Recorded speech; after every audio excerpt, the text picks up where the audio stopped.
Welcome back to the Intel Extreme Masters here in Katowice in Poland. It's still a little bit of a depressed atmosphere here because VP have just gone out in what was not the nicest of fashions, but we still do have two more amazing games here. We are now into the semi-finals, and I've had lots of tweets coming in, people asking me to ask questions of the teams. For instance, somebody asked me to find out what the Astralis logo means. I haven't managed to speak to any of Astralis yet to find out. Does it mean Danish passion, chasing courage, chasing winning, or is it a bit of clip art? I will endeavor to find that out. If you want me to ask a question of any of the teams who are playing here today, then please do drop me a tweet. You can do that at IEM, hashtag IEM, or tweet me myself. So then, the next game is coming. Astralis, who went 5-0 yesterday, they looked very, very good. Can they beat, well, can they keep on going? To find out, we shall send that over to the big dog, to the Marcus de Sardokist, who's up there. Thank you so much, OJ. It is a pleasure to be back once again for our first semifinal, which seemingly has less hype and less people on the analyst desk. I think Semler must have disappeared with most of the VP fans, but I am joined by YNK and Anders. It is going to be Luminosity and NaVi, and it's a shame people have decided to leave the arena because this is the best game in CS, the best rivalry in CS, in my opinion. Are you going to say they'll live to regret it? Is it like a Sadokist curse coming out here? Yeah, maybe. Yeah. They don't want to be Sado-kissed, if you know what I mean. Sado-cursed. Never mind. Talk anytime, YNK. Do we have a count on how many people have been Sadokist? Henry G. Henry, I mean, I knew that. I've even seen that live. It's hard to forget. Really. Yeah, that's true. I think a few people might have. Can we not talk about what happens at the after parties, please? I mean, apparently Zeus likes to post videos, so maybe one day it'll be exposed. The game. Yes, the game. For the love of God, the game.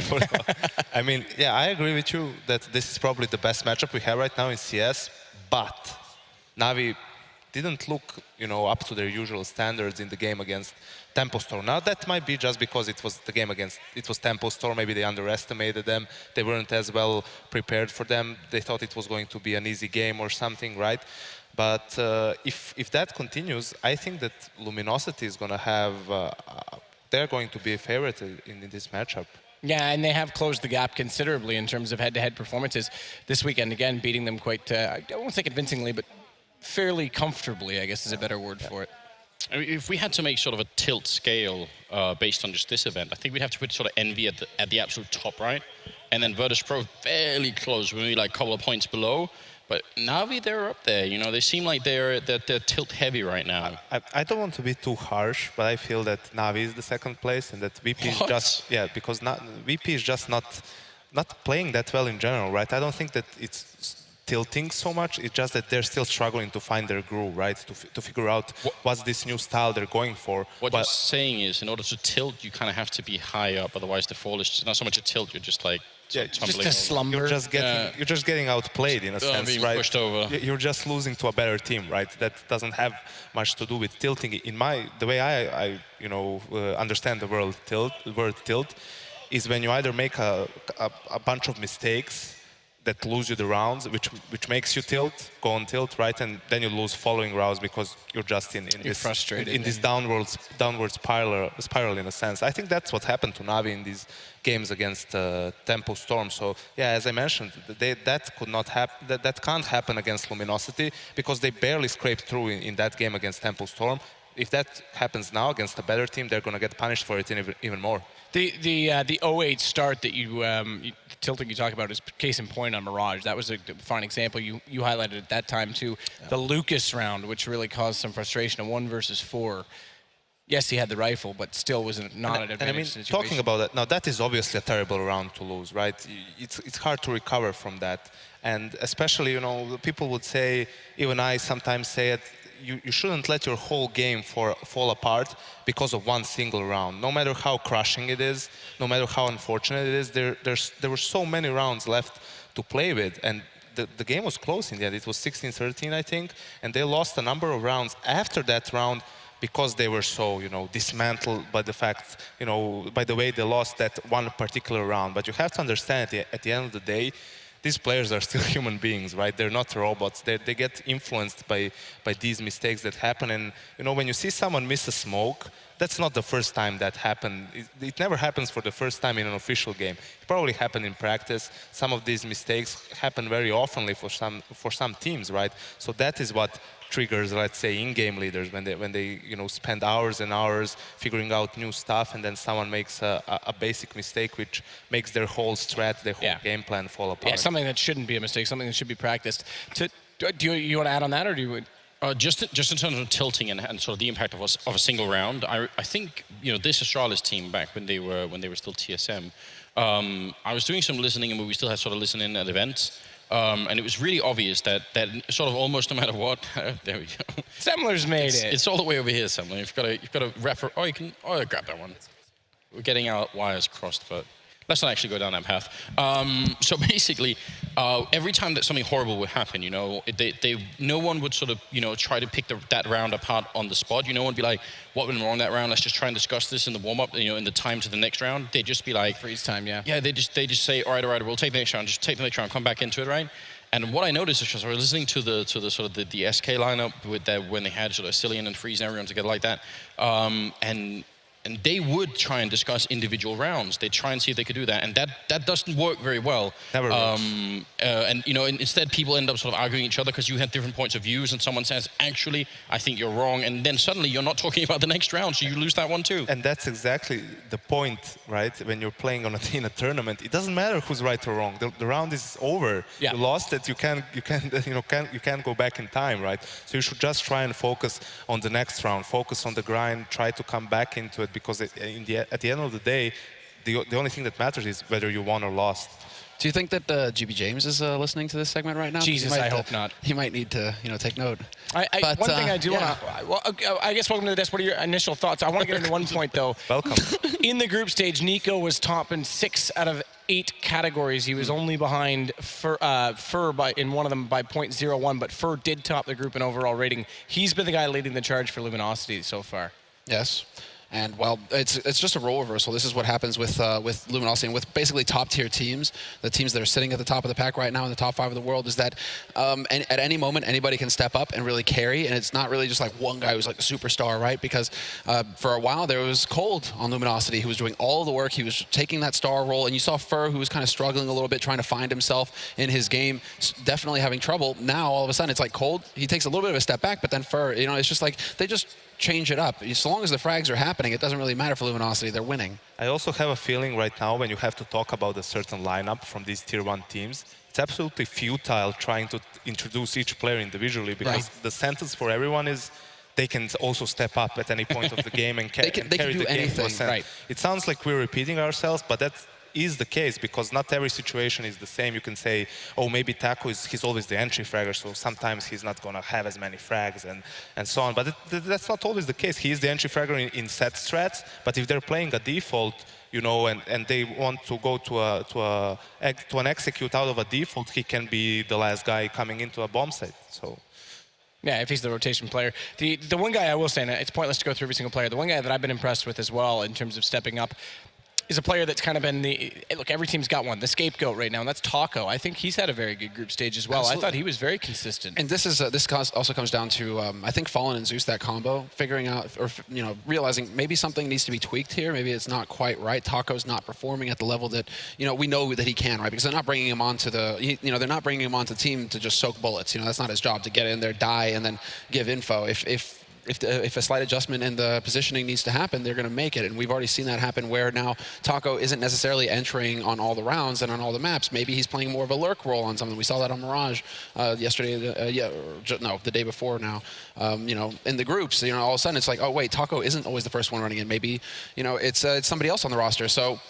So it just seems like Taco's much more comfortable in this new role that they found. Yeah, to expand on your point, that's exactly what I was talking about. That in strategies, in a set piece, so to speak, he will be the first guy in, because he's comfortable with it. He's not afraid. Similar as people reference with Freakazoid, he doesn't care if he dies as long as he does his job. But sometimes it's just a different type of a strategy where everyone has the spot they like to play in, and depending on what the in-game leader calls, he might be the first guy in, he might be the last guy in. It will depend on the situation. And this is the evolution of Fallen as an in-game leader as well, because he realized, he said this in multiple interviews now, where DreamHack Winter was, well, to face it, obviously, like the finals that happened at DreamHack Winter was this eye-opening experience for him, because he realized, wait a second, on my team now, I don't have to micromanage everything. I've got guys who are capable of thinking for themselves, of taking control of situations for themselves. I don't have to be the one to actually, set everything in this rigid structure. We can actually have a bit more of a free-flowing approach to the game. I mean, just to add to sort of the list of things that sort of stack against NaVi here, not just the fact that all of LG seem to be, very, very good at the game, also that NaVi are a little bit on tilt. There's also the fact that it seems like Luminosity almost rarely play the same team twice without improving just drastically on the second time around. They're so good at picking up every mistake. And NaVi should be very scared just for that fact alone. Well, and not only that, I mean, NaVi has been struggling in rounds with execute. We talk about this being the two best execution tactical teams. NaVi's been running out of time on rounds this weekend, whereas Luminosity's been picking up the pace and looking more on form. We'll get back to that point in just a second. I do want to look. We've got some NaVi footage that we want to go over to make sure we do get into the fine details of their team coming into this semifinal.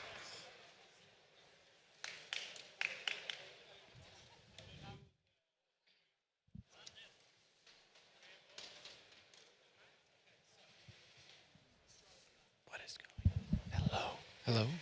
Are we live? I don't know. Is this live? I lost the producer in my ear halfway through the segment. Twitch chat, I love you. It almost feels like we have to whisper in this big room now. Oh, okay. I guess we can talk over. I didn't hear the producer at all in this segment. But there we go. So, I mean, look, they've had a pretty, again, we've kind of been touching on it already. I don't think the audience realized how lucky it was that we didn't say anything more obnoxious in the segment. Oh, God. Yeah, We've learned now, this is the first time we've After learned that now. experience on day one. That was potentially a career ruining. The first Yeah, that could have been first bad. 10 things I say when we're off, I just keep saying I love ESL. I know, right? Exactly. That's the save. That's the save. And then the they just safe roll word. up the Benjamins and stuck them in behind that nice pocket square you're wearing. Yeah, but also, I mean, I kind of, That happens anyway, Sato. Yeah, exactly, right?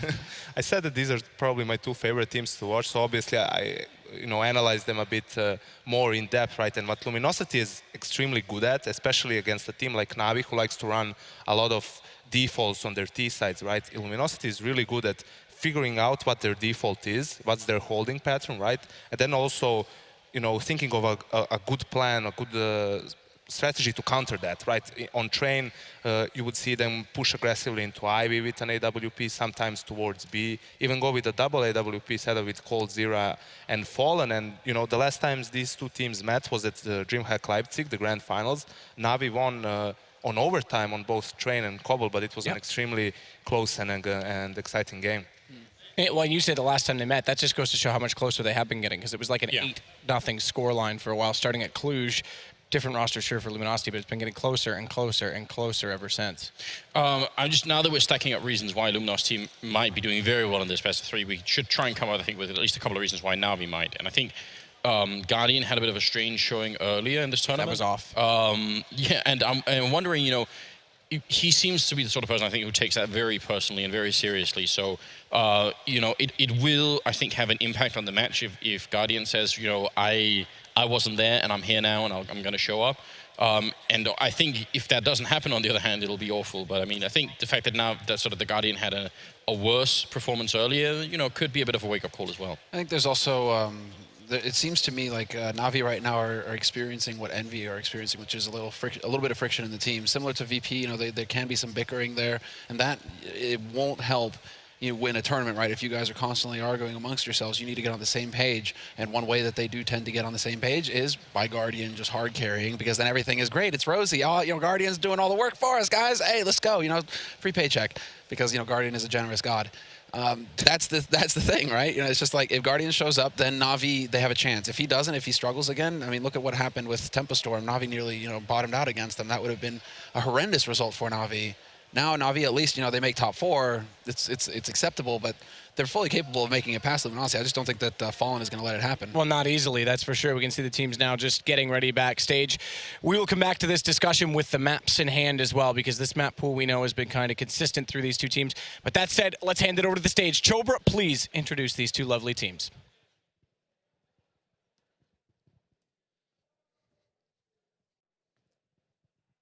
We're here for the first semifinal. We started the playoffs this morning, and as we continue, there are now only 4 teams left eyeing the trophy for the Intel Extreme Masters.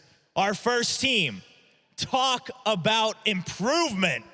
This team came out, continued to grind away, surprising fans around the world time after time until now it is not a surprise that they are a top team, considered the top 4, but now possibly even being considered for a world contender. Ladies and gentlemen, please welcome Luminosity!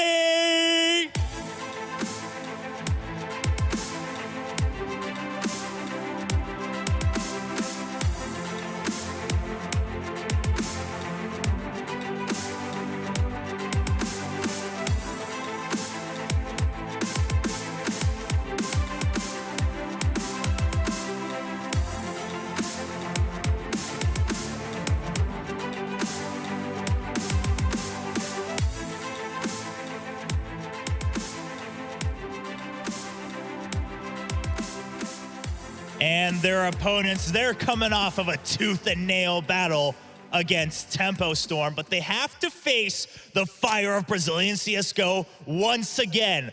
Will this team this time be able to reach for the trophy? Introducing NaVi!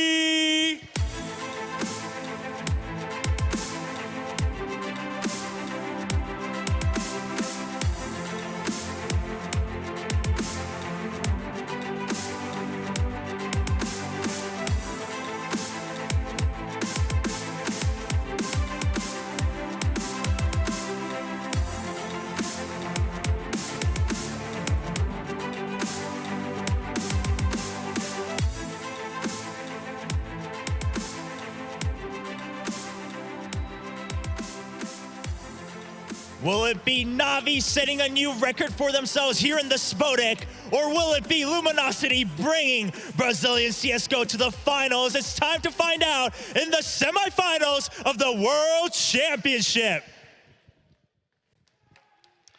Well, their Brazilian brothers gave them a run this morning, and it's, of course, NaVi, and it was a lot closer than I think anyone expected. Not once this weekend did any of our analysts expect Tempo Storm to be the favorite in any particular game.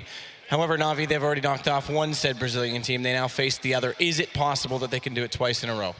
It's definitely possible, but as I mentioned before, they need to, step up their game, right? Because against Tempo Storm, it was really close. It came down to a couple of rounds only, and I think if they continue the same way, Luminosity is going to punish them even more.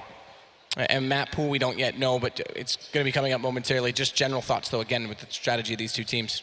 See, I'm wondering how deep we should go with this, because we know Fallen was already talking to Tempo Storm, probably helping out with some tactics. That also means that Fallen has essentially sort of got almost a lot of petri dish to test out how NaVi react to those things. He saw the game, he knows it now. If they run the same or adjust the strat just with better players, how are NaVi going to react to that? That's actually really tough to deal with, isn't it? You get to sort of test out how this works with slightly worse players, and then you got your own sort of absolute star lineup, and you can. I think this is going to be really rough for NaVi, is what I'm trying to say. So, I was just going to say, maps did just come in. Just quickly, if you want to finish. Yeah, I wanted to say that, the bans are pretty straightforward for these teams. Luminosity vetoes Dust 2, NaVi vetoes Cash. Now, last time, they played Train and Cobble as the first 2 maps. Luminosity picked Train, NaVi picked Cobble. Now it's going to be interesting to see if they're going to switch it up, right? Because what I said for Tempo Storm, that it would be a good call for them to maybe pick Inferno, because it's a map that NaVi is not really comfortable on. They can play it, but would rather avoid it if possible. Well, we do have a bit of a change, and not to mention Mirage has also been a battleground for these two teams in the past. They have similar styles, but it's Overpass first, Inferno second, and if needed, we do go to that Cobblestone matchup that has also been quite fruitful, I guess, from a spectating experience in the past. Semler, Overpass first.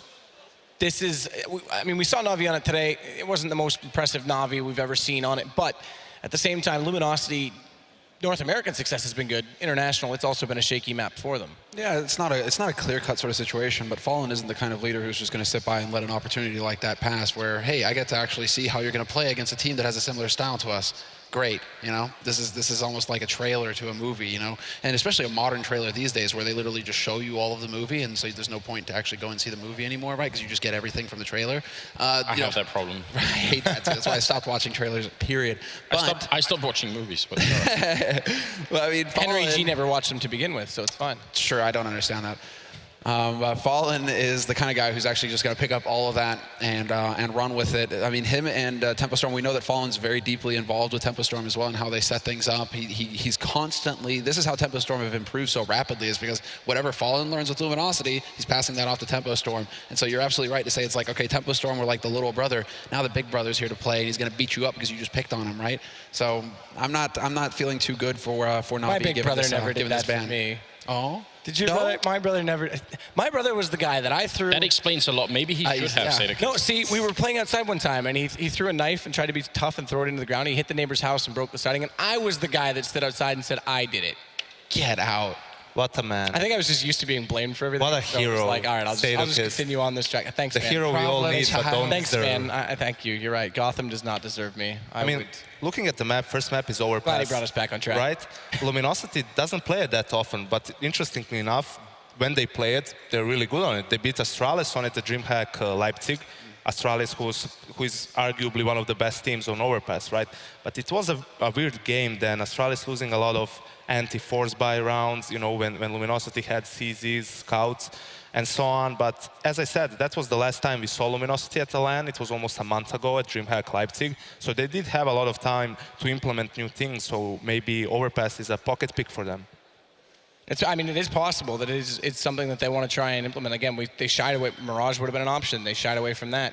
We didn't see who banned it, but I mean, that's one that you would expect. This Overpass is quite a bit different for them to bring in this early in the pool. I mean, if you talk about sort of the tactical strength of Luminosity, and Overpass should be a map that plays right into that. It's a map that has so many openings. I don't think people realize how little has sort of been made in terms of progress on Overpass. It's still sort of very much the same game that people are playing. Not that many big changes. I think especially the CT side, teams sort of tend to play very, very sort of static style. I think T side now, people have realized this. As soon as they have restrooms control, they can rotate back and forth through connector down towards B, and you can throw some pretty good fakes. And generally, you just have very limited information for the CT side. So there's some options there. So it should be a map, I think, that plays right into the sort of style that LG want to play anyway. Do you think this is potentially one of the maps that was most affected by the extra 10 seconds, where there is such a long rotation time, it now becomes more viable to run those fakes? Yeah, I think it helps. Like maps like Inferno and Overpass, I think are maps where you get that extra time definitely will help out. I think, and I mean even on Overpass, the extra bomb time is hard. It's so hard to retake on Overpass especially if you're a man down or something like that. I think it shouldn't be that hard for Fallen to sit down and come up with some cool stuff on this. In fact, they already have. I mean, just some of the eco rounds they run on this, on the CT side, they'll stack 4 or 5 people towards restrooms with only one person peeking. But as soon as I see someone, they pop out a flashbang and everyone peeks at the same time, and they win rounds based on stuff like that. We already know they're a creative team on this map. It's just I think what this boils down to is that Navi wouldn't be here right now if they had played against Luminosity in the quarterfinals. Because Tempo Storm, they played sick fundamental CS, great utility of their nades, working well together on entries, trading frags. It was just basically very, very solid fundamental CS, and Navi kept getting wrecked by it. Yeah. They just didn't have the experience to close out a game and on a stage in a best-of-3 format versus a top-tier team, right? It's just, you could tell that they were running through, but as soon as it got tough, then all of a sudden the doubt starts to set in and it gets nasty, and then Navi take advantage of that, and you see them lose the control of the situation. Luminosity, they also run sick fundamental CS and they just grind you out or just blow you up like TNT with cold or fur. But they have the experience now in this kind of situation, and they're hungry for revenge against Navi. So Navi are not going to get an easy time here versus Luminosity. Well, let's get into it then. Let's get predictions on the line. We'll come back obviously and discuss each map because they're all favorable for either side. But where do we actually think they sit in this particular tournament? Semler, I guess you're first. Are you going to throw me under the bus first? I got your back. to you if you so like. I'm gonna go like this. If Navi shows up, if they don't play like they did against Tempo Storm, I expect a close matchup, maybe even all 3 maps. But I'm still sticking to Luminosity. Yeah. If Navi doesn't, show up in this game, if they play in a similar way like they did against Tempo Storm, it's gonna be 2-0 for Luminosity. All right. Thoughts from you, Anders? I mean, I'm gonna have to get on the Yanko train here. I think that's pretty accurate. I think 2-0 for Luminosity if NaVi played the way they did earlier. If not, 2-1 for Luminosity. You guys kind of have to pick one, so I'm going to throw you under the bus and say 2-0 Lumi, because that's where I sit on this one. But where do you sit, Semmler? Yeah, I'm with you, Sato. Yeah, you think so? Damn. Brazilians in the final? It's like Guardian, I don't know if he's going to be enough to deal with it. Fallen can be really good at canceling out Guardian once he gets on his game. And then it just didn't really feel like, it felt really disjointed on NaVi's side. NaVi, they need to pray that Flamey and Guardian show up, basically. And Flamey's been playing well, but Guardian had a horrible series. So you have to get both of them going if they're going to shut down Luminosity, I think. Well, it's a fine task to try and achieve.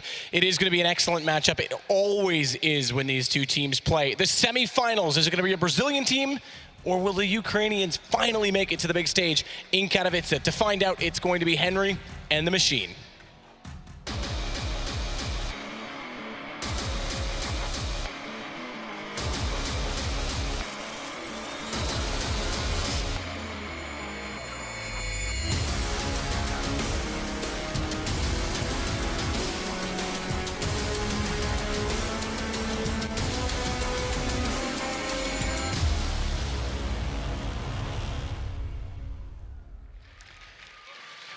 It's time then. Semi-final number 1 starts now.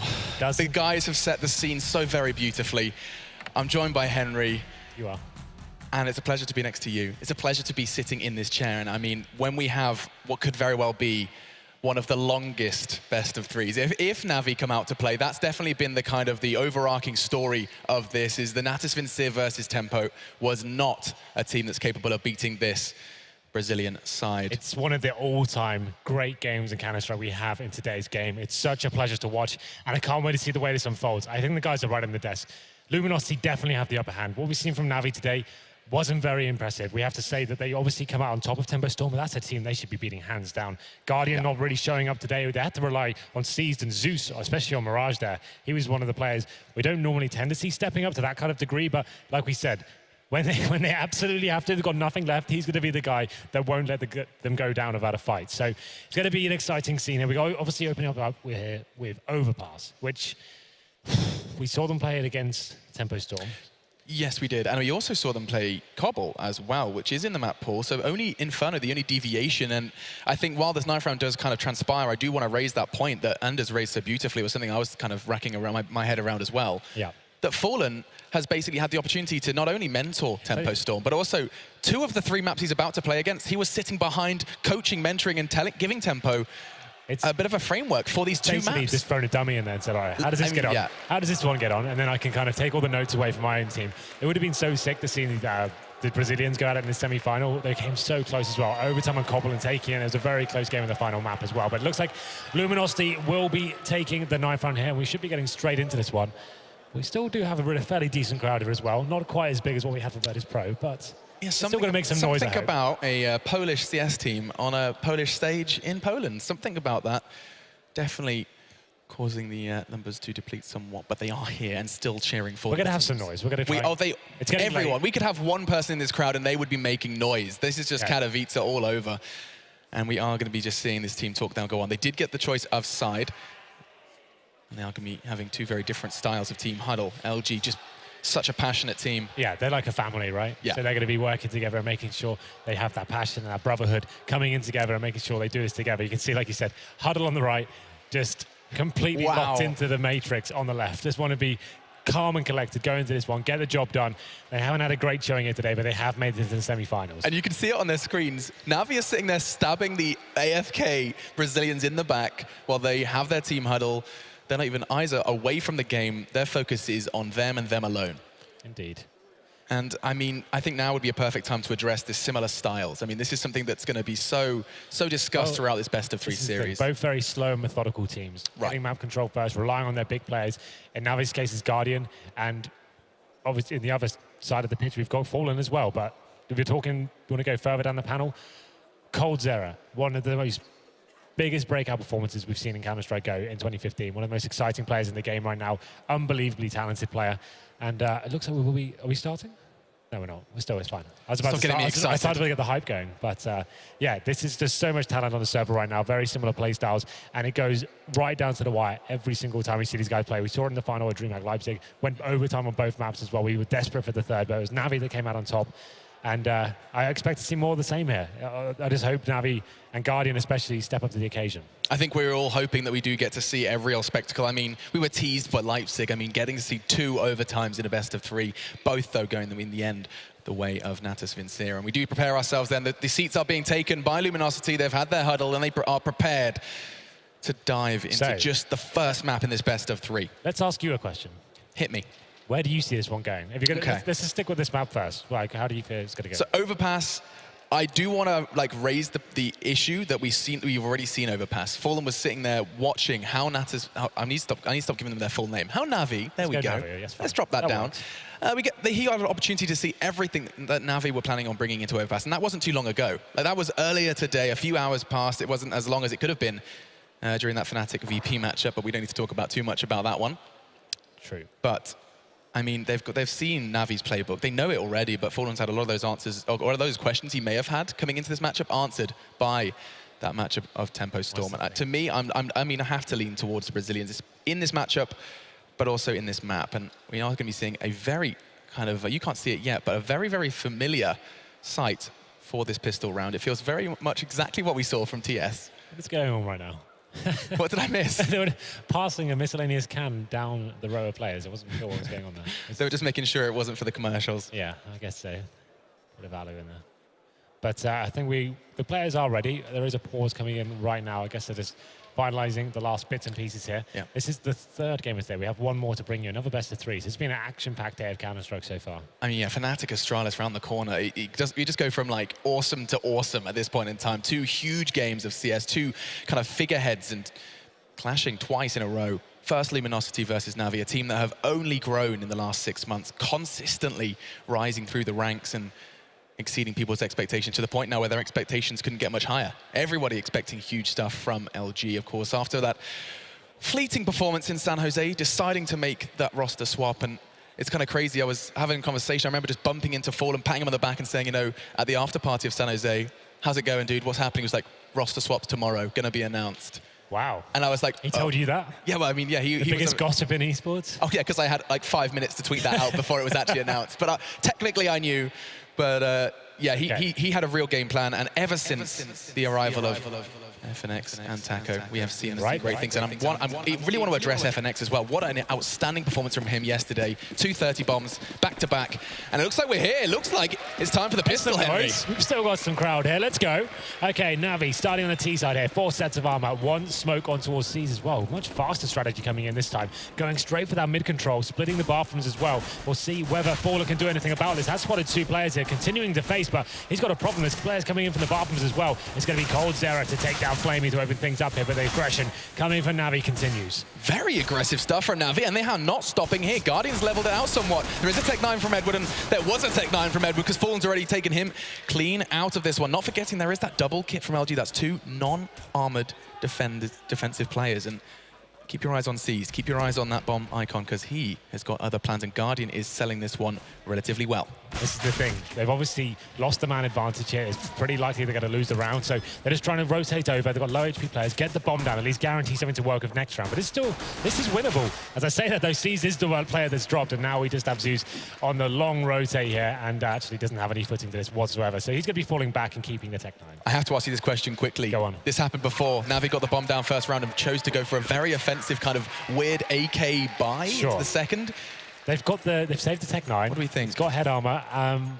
I would say no. I'd say to stick to the pistols and go with that mentality. Have the grenades, have the pistols to work with. It's a very execution-based map. And we'll have a look at what they do come in with. They have got a scout on towards Seized. Guardian coming with that Desert Eagle and head armor as well. But yeah, no AKs this time.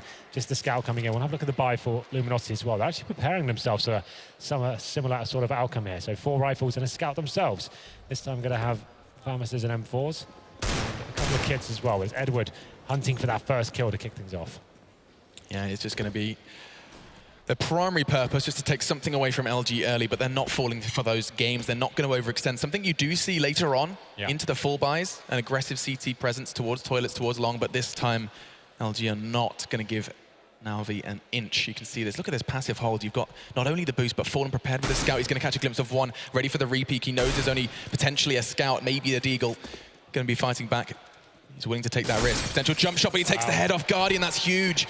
Guardian gone already, and Fallen hasn't had to pay a penny for it. He's got the boost in front of him as well, covering from short as well, and the Bathrooms area. So they're going to be dropping off now. They have got that man advantage, but now we need to see how NaVi react. They've got control of long. They're going to be trying to split this A bomb site. They still have a couple of smokes remaining. That's the first one dropped on the site. Oh.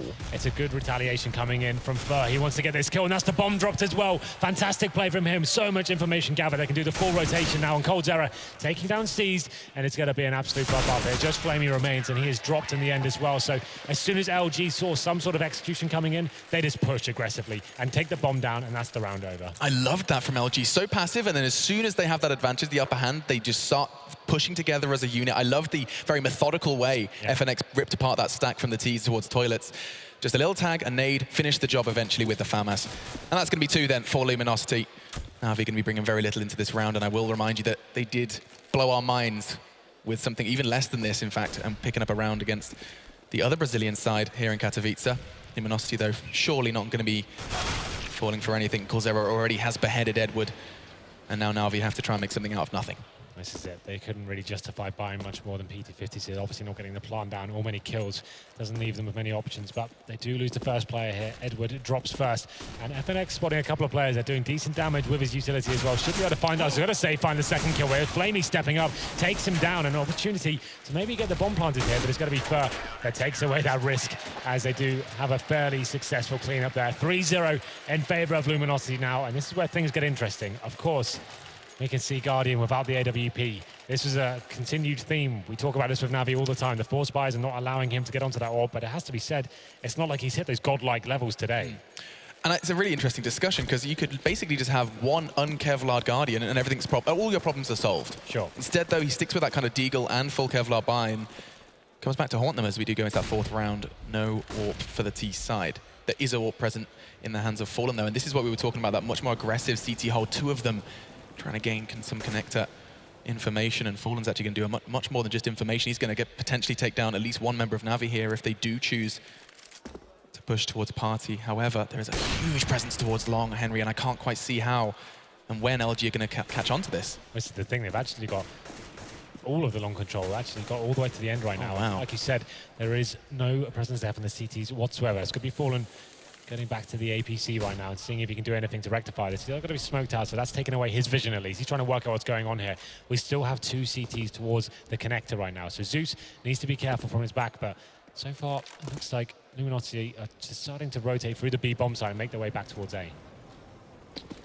And it does look like they've got the right call made, whether it's in the nick of time. I think, yep, Fallen's going to have made that call. 50 seconds, plenty of time for NaVi to take their time with this one. The Molly's going to be cooking for their life. He has to move, but he can't. He didn't want to overextend, and it cost him his life as Seized Molotov does all of the necessary work to basically, that's an entry Molly at that point in time. The bomb's going to go down, and you know, you heard it from Anders himself on the desk. Retaking on Overpass truly can be so tough, especially at disadvantage. And look at this, they're going to catch a glimpse of that boost. Cold does get tagged up, but not fragged up just yet. Flamey, though, onto FNX, and just with 3 remaining LG, I think they're going to hedge their bets and get the hell out of there. Yeah, that's a save all day long. It's a very nice play there from NaVi coming in. They get that long control, take advantage of it. They realize Fallen is towards middle, so they took their chances, went up towards long, and getting those smokes down towards the bank and the CD spawn, and that Molotov onto the site.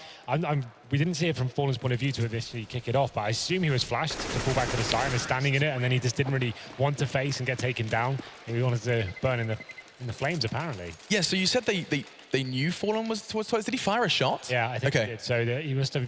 Because that was a lot of, I'd assume a lot of guesswork otherwise, because they had just walked up long quite quickly. Well, the fact that they spotted it at the start of the round as well, no one's firing at you, I guess that's enough to kind of just justify where you're going to be going forward in that situation. But it's going to be NaVi getting their first round on the board right now. 3 plays 1. There is a buy still coming in for Luminosity here. Fallen still on the AWP. It's Taco that's been affected the most. He's going to be on the CZ as we enter round number 5 here. You can see NaVi just holding up Guardian in towards that connector area with the AWP, just seeing if anyone's going to be facing him this time. But it's actually more of a B mentality coming in from LG this time. Hey, dude, don't go judging Taco CZ. Did you see Flusher? Did you see what was going on there? I did see that. Don't forget, Taco, however, is not Flusher. Let's see how this one's going to go down. Definitely much more of the standard Natas Sincere pace. Very, very slow and steady. Guardian's actually relatively pushed up here. With the door closing, he's at least indicated his positioning. The bomb is still right back, basically towards that T-spawn. Well, we have got Cold Zero to push right off towards short as well, making his way towards the door. And that's so much information gathered. He's going to be smoking off key areas as well. So you can see Luminosity can justify 3 players towards A, and that helps as well. Fallen does take down Guardian, a huge scalp to take, and all the remaining players for NaVi now all stuck towards middle. Still have time to work with, but we saw it time and time again against Tempo Storm. Just running that clock down, not really having much to work with afterwards. Oh, and this is so aggressive from Fer. I don't think he's going to expect the other ears and Zeus there to trade. That's huge and necessary from NaVi at this point in time. And talking of time, 30 seconds. Yeah, this is the thing. That actual smoke that Fer dropped before he went down was so perfect in that situation. We still have Cold Zero pushed up. We saw this position work out so perfectly before, but 20 seconds now. What are the options here for NaVi? Need to try and plant on this A bomb site. It's C's coming in with the AWP. Will be Molotoving onto the site, but we've got so many players waiting for them. I just don't see how this is going to work out. I mean, 10 seconds. Surely you pull the plug. Get out of there. FNX does take down C's. And actually, Zeus is going to be the one turning tail and run, but Edward's just got 2, making things very expensive. And eventually he does go down cold. So persistent towards Connector. He did not move a muscle for a good 30 seconds and then comes around and sweeps the remaining NaVi players under the rug. As soon as he gets to that position there, like I said, they can just justify keeping 3 players towards A. Quite a passive mentality as well. They found that first pick from Fallen, and that means they don't really have to work too hard for the frags like that. They've got Cold Zero pushed up. They've got 3 players on the site. They know they've probably bled out on Natas Vince's actual utility at that stage. And this is an interesting buy. NaVi have been reset in this instance, but they will be force buying into it. Guardian does have the AWP still, and there's going to be 2 players on Tech 9s, but look at the distinct lack of utility going forward. We have got more of an aggressive mentality coming in from Luminosity as well. It's FNX going in first towards long, and there are going to be players waiting for him though. Would it be safe to say that the A site kind of lends itself more to a more successful round with this limited utility? If you had 2 smokes, I would say it's not quite enough to actually do a full execution. You could get 2 areas like sectioned off, but there would still be gaps in it. It wouldn't be a perfect execution. They need to find a pick first, ideally, and that's what they've got Guardian for, just slowly but surely giving him map control and giving him an opportunity to work this. And talking of map control, look at this. From not looking at long at all to taking 3 members there, but Fallen's already taken Guardian down. Again, this is becoming an all too familiar situation for NaVi, as that's the 3rd time now Fallen has won out on that one. We saw Henny doing it, and now Fallen does too. Henny rocked Guardian's world earlier. It was actually kind of disgusting how many picks he was getting on him consistently, especially on this map as well. And it's continuing now. Guardian 1 for 5 as he's dropped once again, and Fallen not done quite yet. He lands the shot onto C's, doesn't kill him though. And Taco taking him down. It's going to be a reply though, as it goes into a 3-on-3. Flamey and Zeus finding kills now. And those are the picks you were asking for. That bomb can go down relatively safely, and still none of that utility that Zeus invested in. And 1 flash, I think, has been used. He's got all of that for the afterplant situation. He can save that Molotov. That Molotov can do a world of good, and that's going to be forcing Cold Zero to make a decision. That decision is peek or die. He goes for the peek, and that's going to be surely Zeus greeting him. Doesn't quite hit the AWP shot. Flamey, in the meantime, did catch FNX, a very influential player, alongside Fer, and there you go. That's going to be a big round. And 2 players from NaVi you don't so often see with that AWP are going to be picking it up, and they have 2 AWPs to work with on this T side. That's going to go towards C's, and I'm intrigued to see where they do take this. Interesting round. That's Fallen picking up the first kill and getting a leg shot onto C's as well. Somehow he gets taken down. It's a very fast B attack coming in at that stage. And LG now have actually been broken at this point as well. You can see that money has been gone right down to nothing. They've got CZs, P250s, and some USPs. No utility, no kits, no armor. So you'd assume this is a chance for NaVi now to get back into this one. MG going to be pushing up towards middle. Edward does find that first kill. And that's going to be time now for NaVi just to slow things down. They've got the man advantage. See whether there is any more players hanging out towards this mid area. But Edward just making sure it's absolutely fine. But if you remember, against Tempo Storm, they struggled in these rounds. They kept going into bathrooms 1 by 1 and actually losing those kills to P250s. And it seems like they're kind of rectifying that now, making sure they keep that buddy system going and not allowing the CTs to find a pick and then fall back. Yeah, lessons have definitely been learned after that Tempo Storm game. If you did miss it, a full 3 maps, right down to the wire, even on the 3rd map, Mirage. Eventually Navi taking it. Now LG. There it is. This is what we were talking about, and Fallen's got himself a weapon and a big kill onto Edward. It is just a little bit of a step in the right direction, though.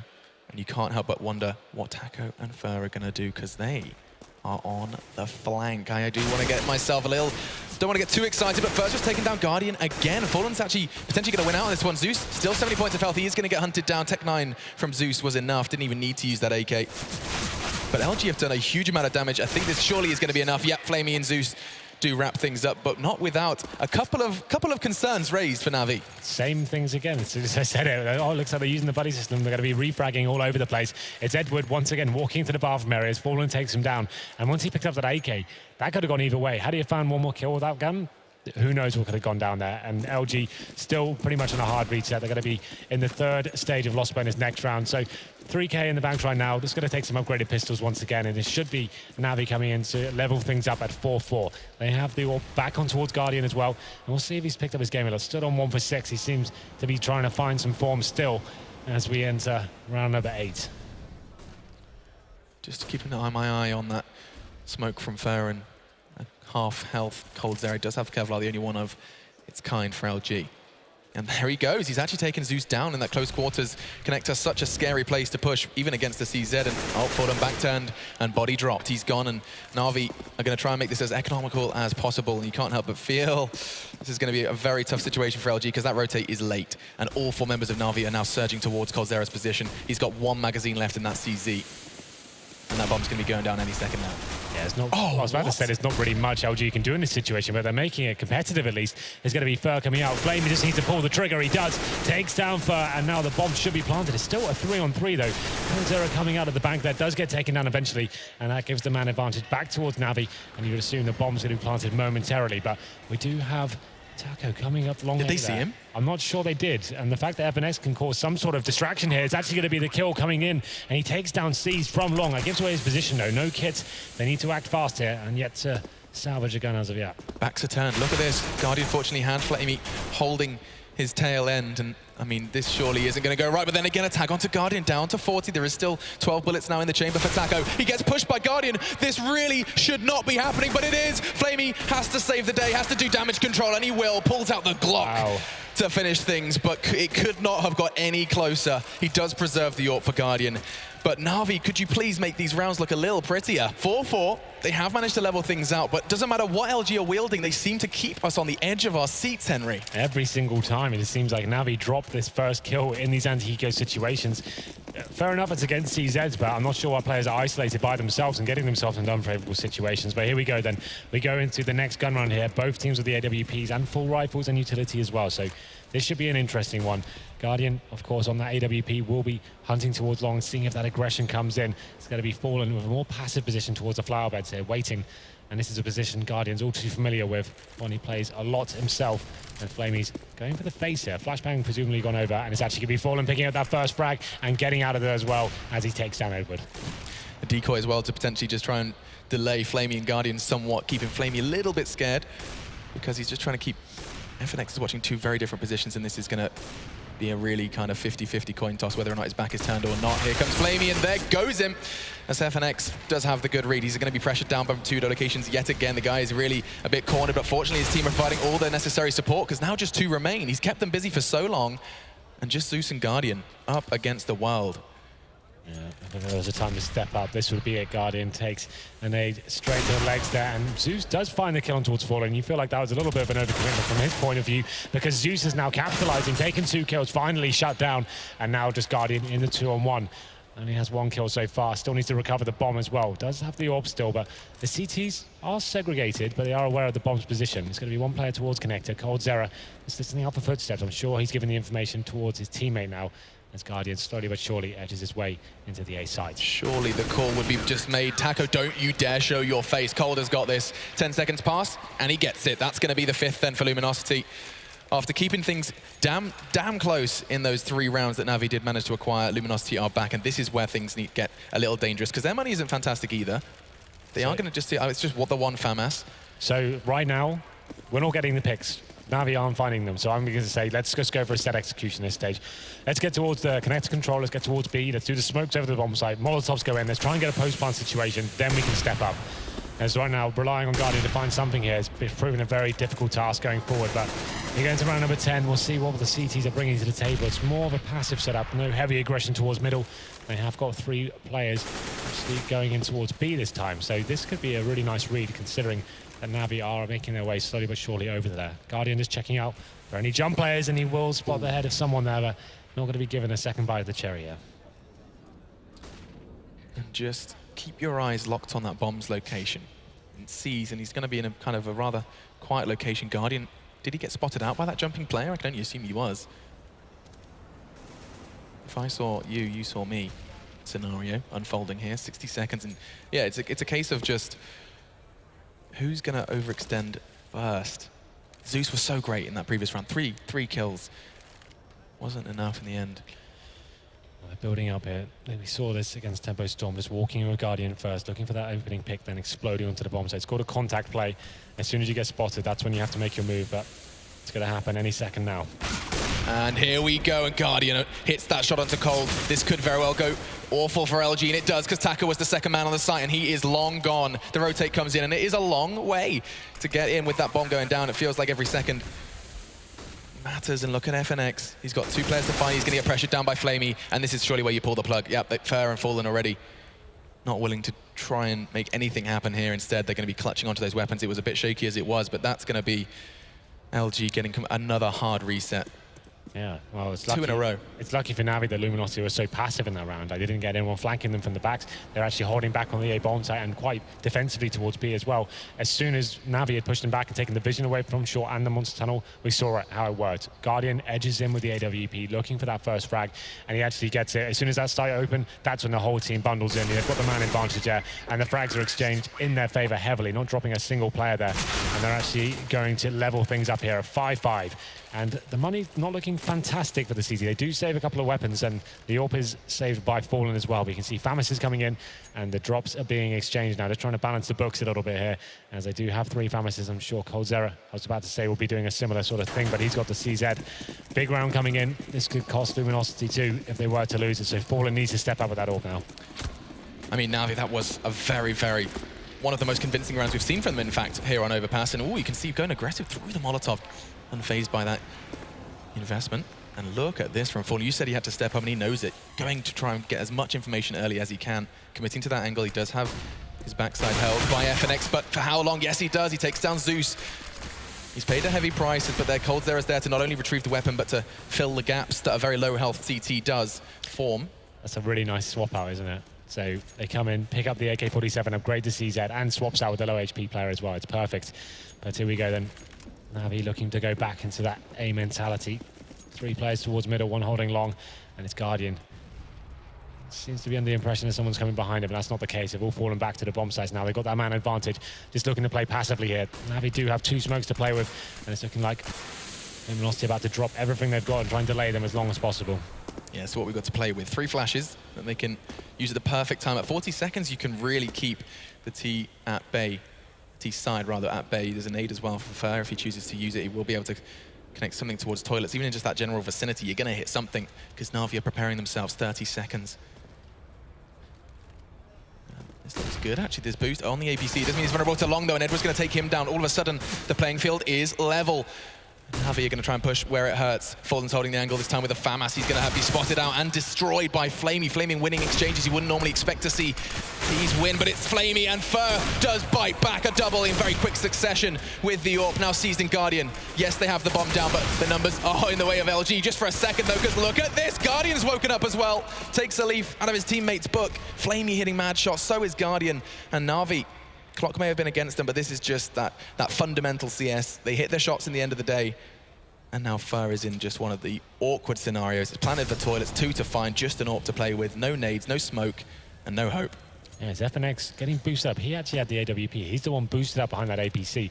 And when he had such low HP, I'm not really sure that was the right move to take. They're not forcing the issue there. They're not making NaVi come to the bomb side to try and find that kill. They're boosting out as 1 bullet to the chest required. They get it, and then that just opens up an opportunity for them. Once the bomb's down, Guardian, like you said, finally turning up here, hits 2 sensational shots on the A bomb site, and they win the round. And that should be the money completely depleted for Luminosity now. And here is the kills coming in. It's Fer that opens things up. He actually gets that nice double. Oof. And then it was Guardian who went absolutely sick after that. He's like, oh, we're picking up doubles with AWPs today? Awesome, I'll do that. No problem. He can do that all day long. And then you just saw the round kind of rounded out by NaVi. money's starting to become a bit of a factor for LG, and I mean, it is just Fallen kind of forced to invest into that Kevlar when gifted the AWP. But other than that, really, truly nothing, just the CZ and P250. Well, a player like Fallen definitely can open opportunities here. He's going to be based towards short right now and seeing if anyone will walk into his crosshair. And the thing is, NaVi are actually focused towards B right now, but they're looking like they're going to be maybe showing most of their hand towards the monster tunnel. This time it's Flamey to open up proceedings, and he's going to be flashed in, and can Fallen knock him down? He can. What a lovely shot there to kick us off. Yeah, and actually finding some security. He knows his teammate can hold his back towards Connector, and that does enable him to retreat quite safely. Seized, however, I see two LG backs turned if they just assume Connector's clear, because Seized is just going to come out, and he's going to collect one. He could get two. Oh, and that is the round. All said and done. All of the investment from LG taken away in the blink of an eye, all thanks to Seized and his positioning, and he's not stopped there. That's three, and LG are going to crumble around it, but Seized, Mr. Impact play, he did the same on Overpass last time, and he's done it again. Really nice play from Caesar, coming in at the perfect timing. He's fallen and picks up that first frag as well, but it's not quite enough. They're waiting for the rotations of the teammates there, but you know what? Caesar's going to rotate into your backs and take both of you down. Tech9 comes out, gets the third as well, and now Taco in a horrible position just at the CZ, just trying to stay alive at this point. He hasn't managed to salvage a weapon. He's just hoping someone runs into his crosshair and he can just get out of there with the AK in hand. Yeah, he can hope and he can pray, but Navi surely too wise for those tricks. They know monsters are safe throughout at this point. And there he goes. Edward does take that head clean off, and that's going to be another for Navi. 7 on their T side here on Overpass. Things are looking bright. I mean, especially considering, I need to remind you that on that 4th round, Navi did pick up and then immediately got knocked back down on their backsides, got reset themselves. And now to look at the score, it doesn't feel like that. 7-5, Navi have got a much better feel for not only their money, but they haven't been kind of screwed over as much by... Yeah. After going 4-1 down, they've actually bounced back amazingly. The last 3 rounds have gone in their favor. They're controlling the economy very effectively. This time, Fallen definitely doesn't have the AWP. He's got the FAMAS, and they go into this one with no kits. 1 smoke remaining as well. This should be a Navi round all day long. You can see FNX hunting for the first frag. He's going to get it as well. I thought he was. Goes down to 12 HP. It's Flamey that saves his teammate there. Edward surviving somehow. And it's like, that's what Luminosity had to do. They had nothing to work with. They needed to find that first frag, and it looked like they had it. But unfortunately, the teamwork of Navi prevails. And once again, they're in a 5-on-4 situation. Guardian's so critical of his performance in the interview after that game against Tempo. At this point in time, could be feeling similar vibes, just the 4 kills for him. But one of the rounds he stepped up and actually got them back into the game, you know, the fact he got that double kill on the A-bomb site when they were a man deficit. But regardless, Zeus does find Fur as well. The CTs will have literally nothing to work with in this round now. They've got 1 flashbang remaining and a decoy, and no kits. Yeah. Believe in that decoy. That FAMAS sound is going to throw Navi into a downward spiral, man. 50 seconds, though. And Edward's the only one that's really met anything. It was that early aggression from FNX, and it didn't even get rewarded with that kill. Edward's going to be happily sitting at the back, enabling his much more healthy teammates to go elsewhere, keeping LG as distracted as he can, just rattling off a round or 2 towards long. It's looking like Navi now can just walk into the B-bomb, so once again, they're hedging their bets. Regardless, they're going to have the man advantage in whatever situation they walk into. Even if all 3 players are stacked towards this site, they're going to be going in pretty confident here. C's going to be in first. He does spot the first. It's actually Taco that takes him down. And now it's going to be Taco stepping up once again. Actually get 3, going massive here, but it's still a 2-on-1. Fallen stepping up as well, takes down Edward. Bomb will be going down towards B. This is an absolute mess for Navi. I'm sorry, I blinked, Henry, and all of a sudden there's a 1v1. This felt like Navi's round all done and dusted, but now Guardian v Fallen. 2 players traditionally on the AWP. Fallen, however, has managed to snatch away an AK from the Fallen T. And that's that decoy we were talking about. How much will it do? Nothing. Guardian does save the day for NaVi. That's 2 rounds now where the perhaps underperforming star player has saved the day and actually picked up another crucial round. That's 8, and this is looking even brighter and brighter for NaVi. I do want to, while we're talking about the scoreboard, do want to raise that 16 for Flamey. I mean, he has been just head and shoulders above the rest in the fragging department. Making things happen across the board. Every single part of the map, he's clutching, he's entering, he's lurking, he's doing all sorts of roles right now and is stepping up where it counts. And we're going to be going to round number 14, and Luminosity, not really much to work with here. Just going to have the pistols and a bit of body armor as well. They're going to be stacking towards the bathroom area. Look at this. It's been a heavy problem for Edward. Every time he walks in there, he seems to get wrecked by these pistols, and you can see LG maybe predicting that as well. Will he make the same mistake for about the 6th time today? Time will tell. This is that creativity that we were talking about before. LG like to innovate, like to try something rather audacious. And they basically show face for 1. They try and draw them in, try and bait them into a kind of a stacked against them scenario. Flamey could very well be falling for these wicked games. Hang on a second, Edward's going to be the first fall, and there's another. That's 2 weapons, and LG are 2 steps towards winning a round they really shouldn't. Guardian is actually going to get pincered in here. Look at this, the FNX and coldzera duo are going to be playing with him, and that should very well be a kill. He didn't have to pay any price for it. Look at this, all 5 still standing for LG. 4 weapons picked up, and Seized is sitting there wondering where on earth it all went wrong. Somehow that stack works out for Luminosity. That is holding strong. And look at the Seized though. This could get interesting, Alex. He somehow got into the bomb site completely undetected. Look at this discipline. He's just going to leave into... Oh, okay. Just wants a bit of money here. There it is. The crowd like the knives. And it does come in. He's still got 4 players to find, but at least gives him some more money to go into the next round with. Still has a lot of work to do here. He could have done a bit more with that, you know? I mean, great knife kill, but he could have caught out FNX. Never mind, he's done that anyway. There's a low health Taco, and Bullet not too far from him either. Time, though, is the factor, as is coldzera, as he hits it with Guardian's AWP. And Luminosity Gaming, I mean, we heard about the innovation they like to try. Fallen, the master behind some of these crazy rounds, and it looks crazy, certainly to us here at the desk, but even more crazy to NaVi, who've just sat there and going, how did that happen? A team that we've already highlighted have been having a couple of kind of internal strife. Perhaps communications are not as good as they have been in the past. NaVi falling foul to the same kind of issues. And that's one way to start those communications, maybe falling a little bit apart, but still, big lead for NaVi. Going into the last round here, it was Fur going aggressive towards the catwalk area. He's going to be dropped, and coldzera trying to rectify this. He has leg shot, sees as well, and goes and gets the kill for himself. 4-4 now. You can see NaVi are thinking about facing this as well. Not going to be the right decision this time, as you can see LG will be rotating back to the A-bomb site. Falling out left towards B. He's actually pushed up very aggressively towards T-spawn as well. This is a fantastic position from him. You can see how the stack's affected now. LG putting all their eggs into the A-bomb site. And Fallen's going to catch another one here towards Flamey. Fallen, this positioning keeps NaVi guessing. I don't even think he knows before that round where he's going. And he could very well catch Zeus towards short as well. He's got the perfect read here. He's going to find a nice angle, and another body drops. Fallen, so damn influential. Pushing up aggressive. Finds himself 2, and now look at this, Edward and Guardian. This is the final round of that first half. Another attempt to try and put 9 on the board for NaVi, but I mean, it has been foiled entirely by that aggressive AWPing style of Fallen. Oh, it's coldzera pushing off short as well. They've got the double AWPs this time, right? So he gets that leg shot, and he's so hungry for that kill. He goes chasing around with the CZ and does find it. But yes, you're right, Fallen stepping up massively there as well. Just Edward and Guardian remaining now.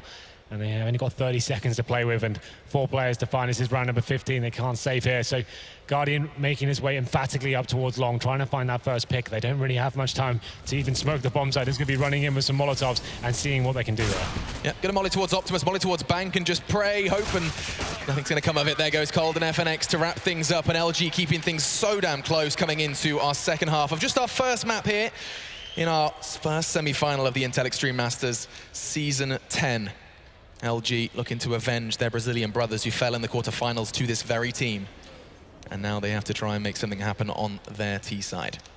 Well, there it is. The latter stages of that half is definitely NaVi that woke up after going 3-0 down. It's actually 4-1. And they started to get so many rounds in a row, so much momentum built up.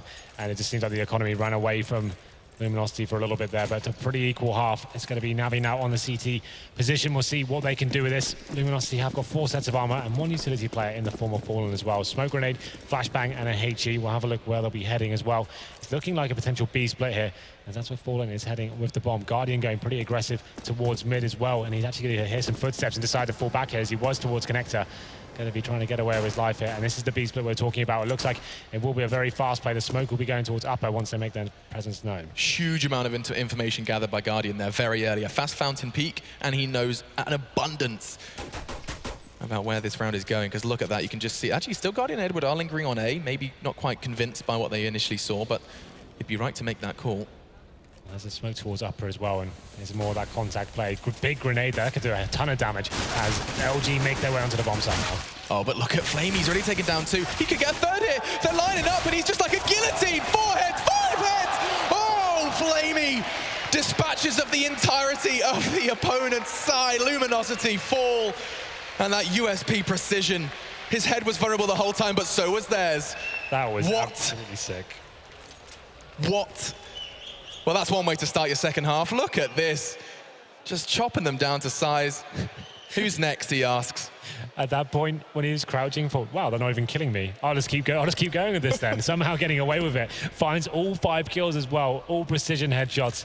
And that's going to be a massive morale boost going forward. You can see Luminosity have force-put into this. More important though, Fallen keeping himself honest. They didn't get a bomb down, so he's going to be going Glock, no armor as well, making sure he has that AWP going into the first gun round. But we'll have a look at Flamey. He's got obviously getting 5 kills. He can go head armor and 4A1 as well. And you can see the momentum going. Yeah, I mean, this is going to put a huge amount of wind under the wings of NaVi. Guardian onto FNX very quickly. LG, you know, they've made crazier rounds happen. However, you can't help but feel that's just going to take everything away from the pacing of the Brazilians. There goes Fallen as well. NaVi springing their step now. Bombs loose. Chances dwindling. Coldzera just with that deagle, he's going to get taken away by Guardian. That's the 3rd for him in this round, as Edward does find his first. And they haven't conceded a single casualty. Bit of damage, yes. But they can laugh that off because now Taco's got nothing to do with that Tech 9, and that's going to be a seamless round from NaVi, finding double digits. It's going to be so strong just going forward as well. They haven't dropped a single player there. Everyone's found the frags, and Luminosity not getting a bomb plant down as well means they have to be full eco going into this one. This is a great chance now for NaVi to start farming some more cash. You can see Edward still has that UMP. They'll probably be sending him in first to try and find the scalps of LG and see what he can do. They know they're not going to have much to work with here, and actually haven't purchased a single thing. 5 Glocks, no armor, no utility. So we're going to round number 18. You can almost guarantee this will be going in favor of NaVi. If it doesn't, I'm done. I heard that almost. I can still hear it, especially after seeing NaVi do exactly that with, I mean, what was it, 1 flashbang? Yes. Over on Mirage not too long ago. We will continue to raise that matchup before it was an indication of NaVi's performance, but look at them go. Just going to be ripping through LG. They don't want to lose a single man here, and they won't, as there it goes. And hello 11. Luminosity then are going to have to try and overcome those initial 3 on the CT side. NaVi making that one look much better than the Brazilians did. You can see like the amount of men they had left after that one. That was a full 5-man, 2 rounds in a row, no one dropping, and then when he's going to start showing that. Well then, it's time for NaVi to really see what they can do without the AWP. They're going to keep the Famis's and the UMP. It's one of those plays you're just trying to build the bankroll up as high as possibly can. If they win this round, it pretty much sets them up for a massive victory going forward. It's such a big play if they can pull it off. Obviously up against it with the AKs and the AWP on Fallen, but still possible. They're going to be a little bit more aggressive here as well. See, smoking off towards short. And we'll just be patrolling this area for the time being. This is you've already highlighted a very, very impressive play from NaVi if they can make it work, because it does put them in such good stead to find that 16 quickly. But on the other hand, not putting that AWP in the hands of Guardian does raise a couple of eyebrows. This is the thing, they definitely have money to buy an AWP. They're just trying to do whatever they can to keep the money strong and see what they can do with these lesser weapons. But so far, so good. They have taken a reasonable amount of damage. Flamey's gone down to 17. He's one of the players with the M4, and he's been influential in previous rounds as well. We'll see what LG are bringing to the table. Going for that mid-control as well. This first trap should be coming in. Shots fired from both teams through the smoke. And it's Zeus taking a little bit of damage there, but so far LG haven't really got much to work with. And they're operating at a disadvantage because Taco's so invested into this lurk on the other side of the map. You can see that very distant bottom right-hand corner. Dot. Taco's not moving a muscle. He has been heavily tagged up, and I can understand that's a big reason why he is so passive, but it is going to be, no matter what, stacked up against LG now. Haven't lost a single man. Looking to change that is Zeus. You can see that smoke's going to force Fallen back a little bit, or is it? No scope, and actually Zeus is going to find him through the smoke. Fallen revealing his location, almost helping Zeus on his way to finding the opening frag in this round. Here we go with 18 seconds left. LG, they've left it to the last minute, and Flamey just pocketed 600. Taco bites back though, and that bomb needs to be going down. Taco knows it. 10 seconds. The bomb needs to go down, but Caesar's got other plans, just the one. And look at their HP. Look, it gets worse. Guardian's taken down Fur. You said it was a risk, but it's going to find the reward unless Taco does something absolutely and truly. This word is thrown around a lot. Insane. Not going to happen. Edwards shutting him down, and that's going to be NaVi. We're in very good stead now for the rest of this CT side. Their money's going to be, well, there's plenty of it. Yeah, no insanity here today, it seems. Big round there for NaVi. Like we said, going in with the Famis's and the lesser weapons there, it's a little bit of a risk, trying to build that cash up, and you can see how it's affected them going forward. So much to work with now. They've picked up the AWP as well. Such a perfect round from them, and a bitter pill for Luminosity to swallow here. You can see they're investing into it. The bomb definitely helps them out. I actually think they're a 4-stage loss bonus now. So $2,900 and the bomb going down as well gives them just about enough to scrape this together. Galil's, AKs, they do have smoke grenades as well, 4 of them in fact. It's just FNX who goes in with little to no utility. So round number 20 now, but NaVi with a commanding lead. And with that AWP thrown over, recovered from Fallen, you can see NaVi putting a whole lot of time and effort into just making sure that they could recover that AWP, delaying that defuse. We'll see how much that pays into it a little later on. But I mean, LG about to be tested here. This would be 13, and you can see the 14 just around the corner as well. Here on Overpass, and Guardian not going to hit that shot. In fact, does give LG a little bit of information. They know that Guardian wouldn't have pushed that alone, or at least you'd assume so. Zeus was present as well towards connector. But now LG, they have a little bit of pace behind them here. This is much faster this time. Actually, not trying to dissect all the different parts of the map, all just committing towards middle here, setting themselves up some smokes as well. But look at this boost coming from Edward. It's quite creative towards Optimus. They're going to be going for that first pick and falling back. You can just see over the smokes there, I think, there as well. So let's see if he can find his first kill. On that smoke should still cause him a little bit of grief. Yeah, he's not going to be able to do too much with that. And the boost has been foiled without firing a shot. Now LG come forward. They're going to try and initially clear out Optimus, but there's two players there to greet them. Surely the welcoming party's done nothing, though. And all they've done is fall. Cease goes down, as does the bomb. And Brazilians have all of a sudden taken full control of this round. Operating at a disadvantage just for a second before Flamey does deliver, but so do LG. Yeah, this is a safe call at this point. They can't really do much with this. It's a really nice play from Luminosity, actually. Just very simple. They're saying, well, they're going for such a passive setup here. Let's just take over middle, drop the smokes, get onto the bomb site as quickly as we possibly can. And that boost, which I thought was going to pay off for Edward there, didn't really amount to anything. He gets dropped in the end there by Fallen. It's just going to be Guardian remaining now. He has got the AWP. It'd be fantastic if we can save this and just boost the strong economy they already have. That's something so very exclusive to Overpass and a few, maybe perhaps one other map where you can just throw two smokes, a couple of nades, and that bomb goes down without firing a shot. This is the thing, you can see they were desperately trying to shoot through the smoke and take it down. They know it's going down, but it's just such a difficult situation. You're getting flashed, there's Molotovs all over the place. It's just one of those panic sprays. You hope it works out for you, but that time it didn't, and the bomb did get planted. But we'll see as this one goes down. Now it's 4-1 in favor of NaVi, and Luminosity do need to be careful. If they were to lose this round, they did lose a few players in the last. They would definitely be on an eco going forward. So they have not got the AWP either, and Guardian definitely has. We'll see where he's heading this round. Going towards connector once again. Randall's off a shot through the smoke, unable to land anything just yet. FNX going up aggressive towards shores, and he's caught off Flamey. I was about to say he had, but he turns around and rips his head off. FNX getting dropped there. He was almost gifted that kill. I mean, it doesn't get much easier than that. Back turn, Flamey just flicks on in response and actually connects a huge kill. Flamey's been so influential in this game, not in this game, this tournament. Look at him, he's continually causing havoc for LG. He's only got 30 points of health, but he continues to push forward, makes Fallen work for it. There's the head though he needed, and it is going to be a 3v3 after plant situation. The bomb down for LG. Ooh, okay, I thought Fur had another free kill on his screen there, but it's not going to happen for him this time. The smokes are down, the CTs are piling their way to the site. LG smoked out for now, going to be boosting onto the sandbags here. It's a lovely little position, can actually see over. It's a little bit of a one-way smoke. We'll see what they can do with it as well. Waiting for that defuse to come in. It's 2 kills. Poor Cold Zera. Just going to be Edward remaining now. Doesn't really have many options, and Fur will finish him off there and give them the 9th round. It's a big one for them. Like I said, that would have been the hard reset going forward, and this could be the point where they actually get NaVi's money pretty low here. We can see what kind of buy they're bringing to the table. I think Guardian has got the AWP still, but they definitely won't have the same amount of utility or kits or that sort of thing going forward. So into round number 22. They have got the Pharmacists and M4s. 2 smokes now, no kits, the Guardian on the orb. And that's sometimes, Alex, that's all you need. Certainly, sometimes, and they're actually about to be walking straight into Guardian's domain. Doesn't hit the shot, though. Caught a glimpse of a shoulder. Wasn't enough to make or convert into anything influential. Fallen expecting something aggressive towards long, and, well, he'd be right in thinking so. But so much that LG have to clear out here. You know they're not going to be on that bomb site anytime soon. We saw that aggressive play just once, Henry. They just kind of seem to have a little bit of kind of throw caution to the wind, turn up on that site a little quicker than usual, but now that we're back to that standard LG, that process of elimination. There you go. Thank you. And Twillets is going to be the first stop on their tour, but Edward's already there, and he's greeting 2 of them with an M4A1. More to come for FNX though, and it's going to be a 3rd Edward, just keeping LG out. This could very well have been a 4th, but FNX fortunately does stabilize somewhat, keeping this within that winnable category for LG. That was just so required from Edward there. They didn't really have the kits or the grenades to work with, so had to find something with that one. It's Edward pushing up aggressively towards middle, finds 3 kills as well. Seemed like Luminosity couldn't really communicate to themselves where he was. He was just running into his crosshair time and time again. And we have got 2 players remaining here. It's going to be FNX that takes down Flamey there, brings it back into a 2-on-2. They still have the bomb, but only 30 seconds. But look where Taco is. He's made it all the way to CT spawn.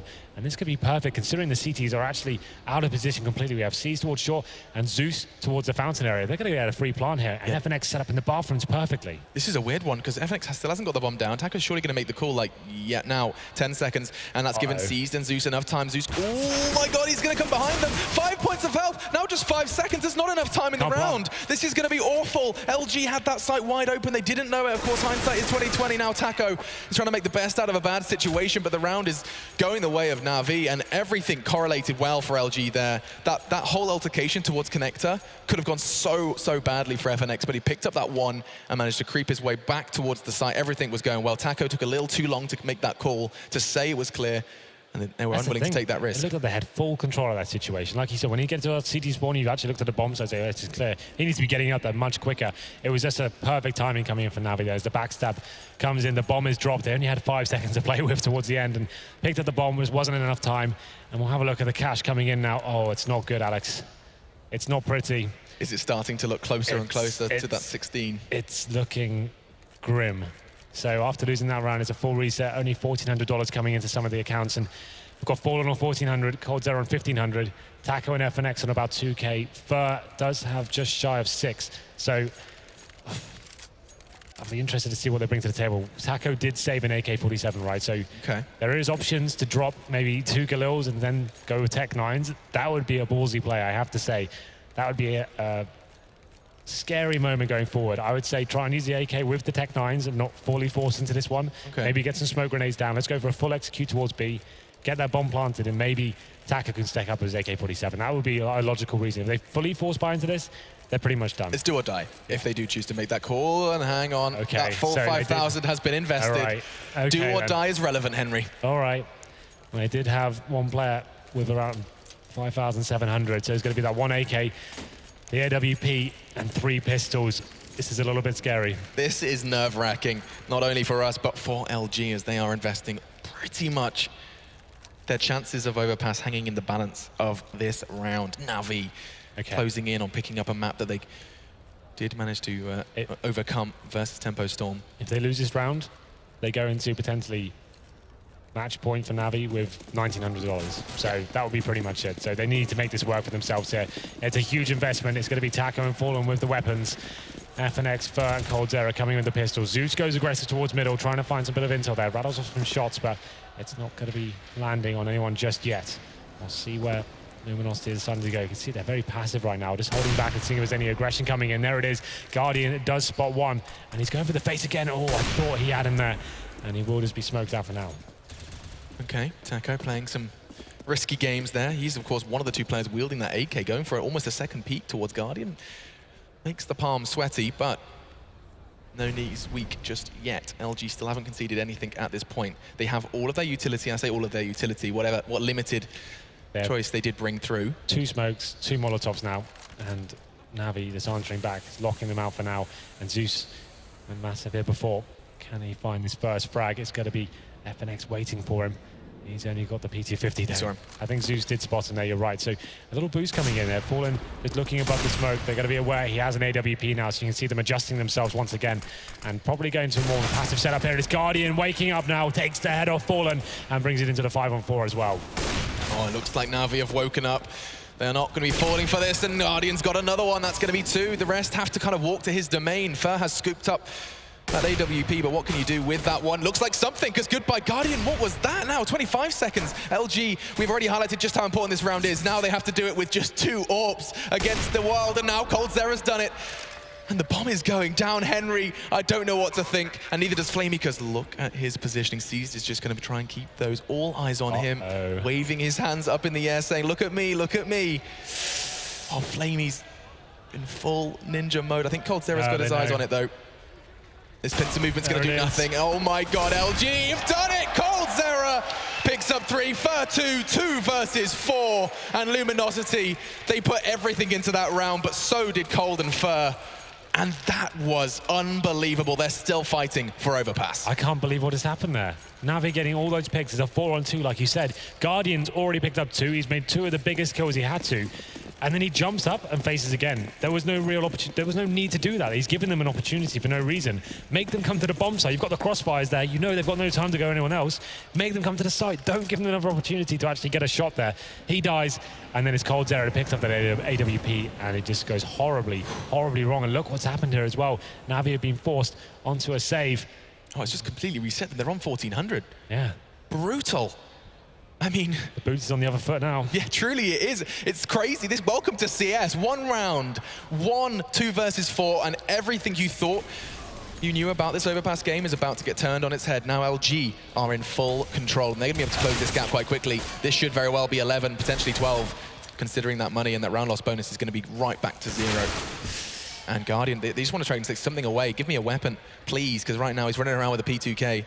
Still thinking about that jump shot. We were singing his praises for the first 2 kills he got. I thought, wow, he's woken up. This is it. He's taken out Fallen, ripped his head off. It looks like he's going to win this round for his team. And then he's the one to jump and faces and drops you up as well. And that's... It probably seems so harmless to him. Just a quick jump, trying to gather intel. Is anyone close to toilets? No. He probably didn't piece together that Fer's going to pick that AWP up and immediately be trained on his location. But I mean, yeah, what are you going to do? That is going to be Luminosity still in it and with a real fighting chance. They haven't lost anything really in this round. Fer losing just the 1 rifle, but Guardian doesn't seem to be able to recover it just yet. And he's gone as well. Fallen, salt to the wound as he does take down Guardian this time. And now Luminosity, their money isn't, I mean, it's not overwhelming. But won't be for a while. This is the doubles eco situation for NaVi, so this is going to build up, and I wouldn't be surprised this gets to 13-13. We discussed this one will probably go all the way. It always does with these guys. Overtime, definitely a possibility here, Alex. It always is. Yeah, absolutely. And we'll see what kind of bite NaVi have got here. They've got 5 7s, CZs, and a Deagle, and Fallen now still obviously on that AWP. The last round was very clean for them. As we enter round number 25. C's trying to do what he can off short, seeing if there's anything available. Is going to be Molotov out for now. Oh, there's spam coming through as well. Guardian, this is audacious, pushing towards Fountain as well. He has been spotted. I don't think he'll be getting much for this, but getting back up from Zeus now as well. Yeah, in this round, it's very much going to be kind of blink and you miss it situation. Flamey just to 5-7. No, that's taken out of his hands by Taco, and LG managed to make it absolutely perfect. Just a little bit of damage conceded, but nothing to write home about, and they will be closing this gap. This is going to be another telling round. We've had a fair few of them already, Henry. As soon as you think you know where this game is going, a curveball is thrown. Let's see who's going to be the one wielding that curveball as we do go into another crucial round. Luminosity, another opportunity to knock NaVi on their backside. NaVi, an opportunity to get that 14th on the board, and then just 1 round away from that little bit of a sigh of relief. We've been talking about it all event, that 15, giving you a little bit more flexibility. But here we go, and already LG have got something quite different in mind from their standard.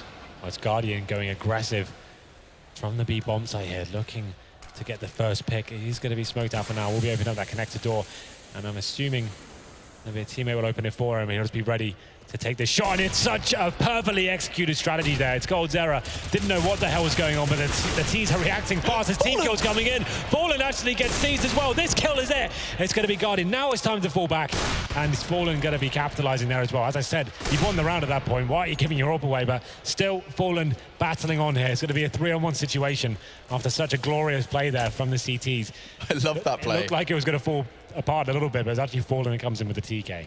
Yeah, I mean, LG pushing forward, right move to make once the jig is up. They're like, hang on, that one Earth God, Guardian's pushed up water. Why are we not charging towards him? They do. Yeah.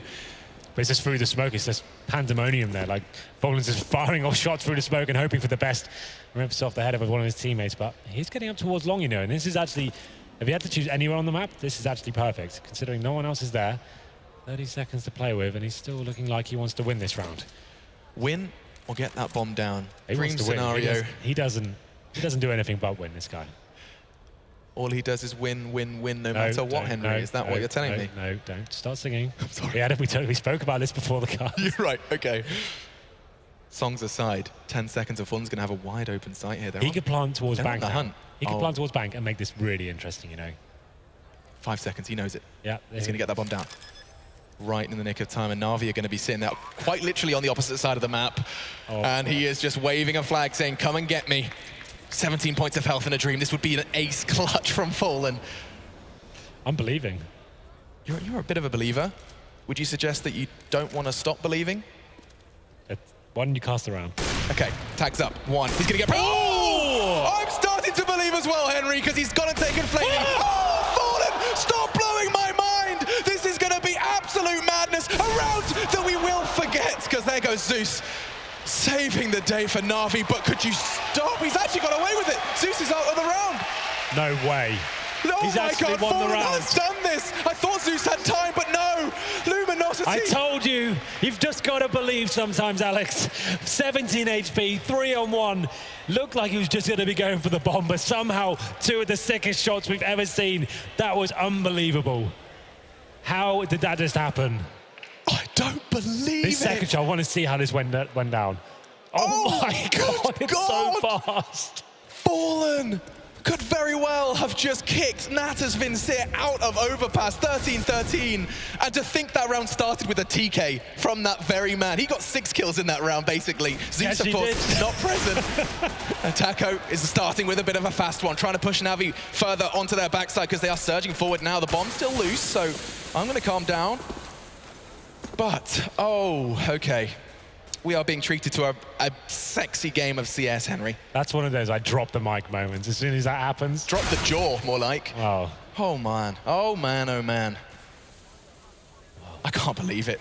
Oh, okay, right, get over that. We need to continue because this game is still well and truly underway, and this is going to be a must-win. They always must win, I have to kind of remind you, but NaVi go for the boost, and he hasn't been able to make that count, and now Taco's got another. Taco threw long, took his time, but he's got 2. He could very well make this 3 as well, because they're caught out in toilets. They're getting pincered from every direction. Ed was looking lost. He is going to surely lose his life as well, and now seized. 1 versus 3, man against it all. We saw what Fallen can do, but there's nothing indicating Seeds can do the same. That's a start, but look at the price he paid. Okay. Heart beating a little faster. 19 points of health, and I'm just going to stop doubting people. Oh, Taco gets 4. HP question marks in chat. And it is good. The answer to that one would have been about 40, but Luminosity take 14, and this game just gets better and better, Henry. We do have a pause coming in there, but you're absolutely right. That could have been another high-octane moment there. So many people stepping up and delivering here. It means everything. This game is always so exciting, and it's delivering once again. We're getting to round number 28 now. And Fallen, you have to say, with that play, made he forced him onto a weak buy, and they're 1 round away from map points. You can see the money for NaVi as well.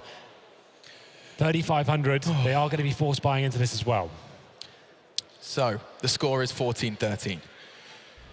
We are going to be seeing this buy from Natas Vincere looking a little, you've already touched on it, but it's far from perfect and quite the opposite for LG. I am still catching my breath from that play. And just at Luminosity Gaming, a reminder for you guys while we are in this pause about what, not only that round, not only that play, but this game on our means. screen right now.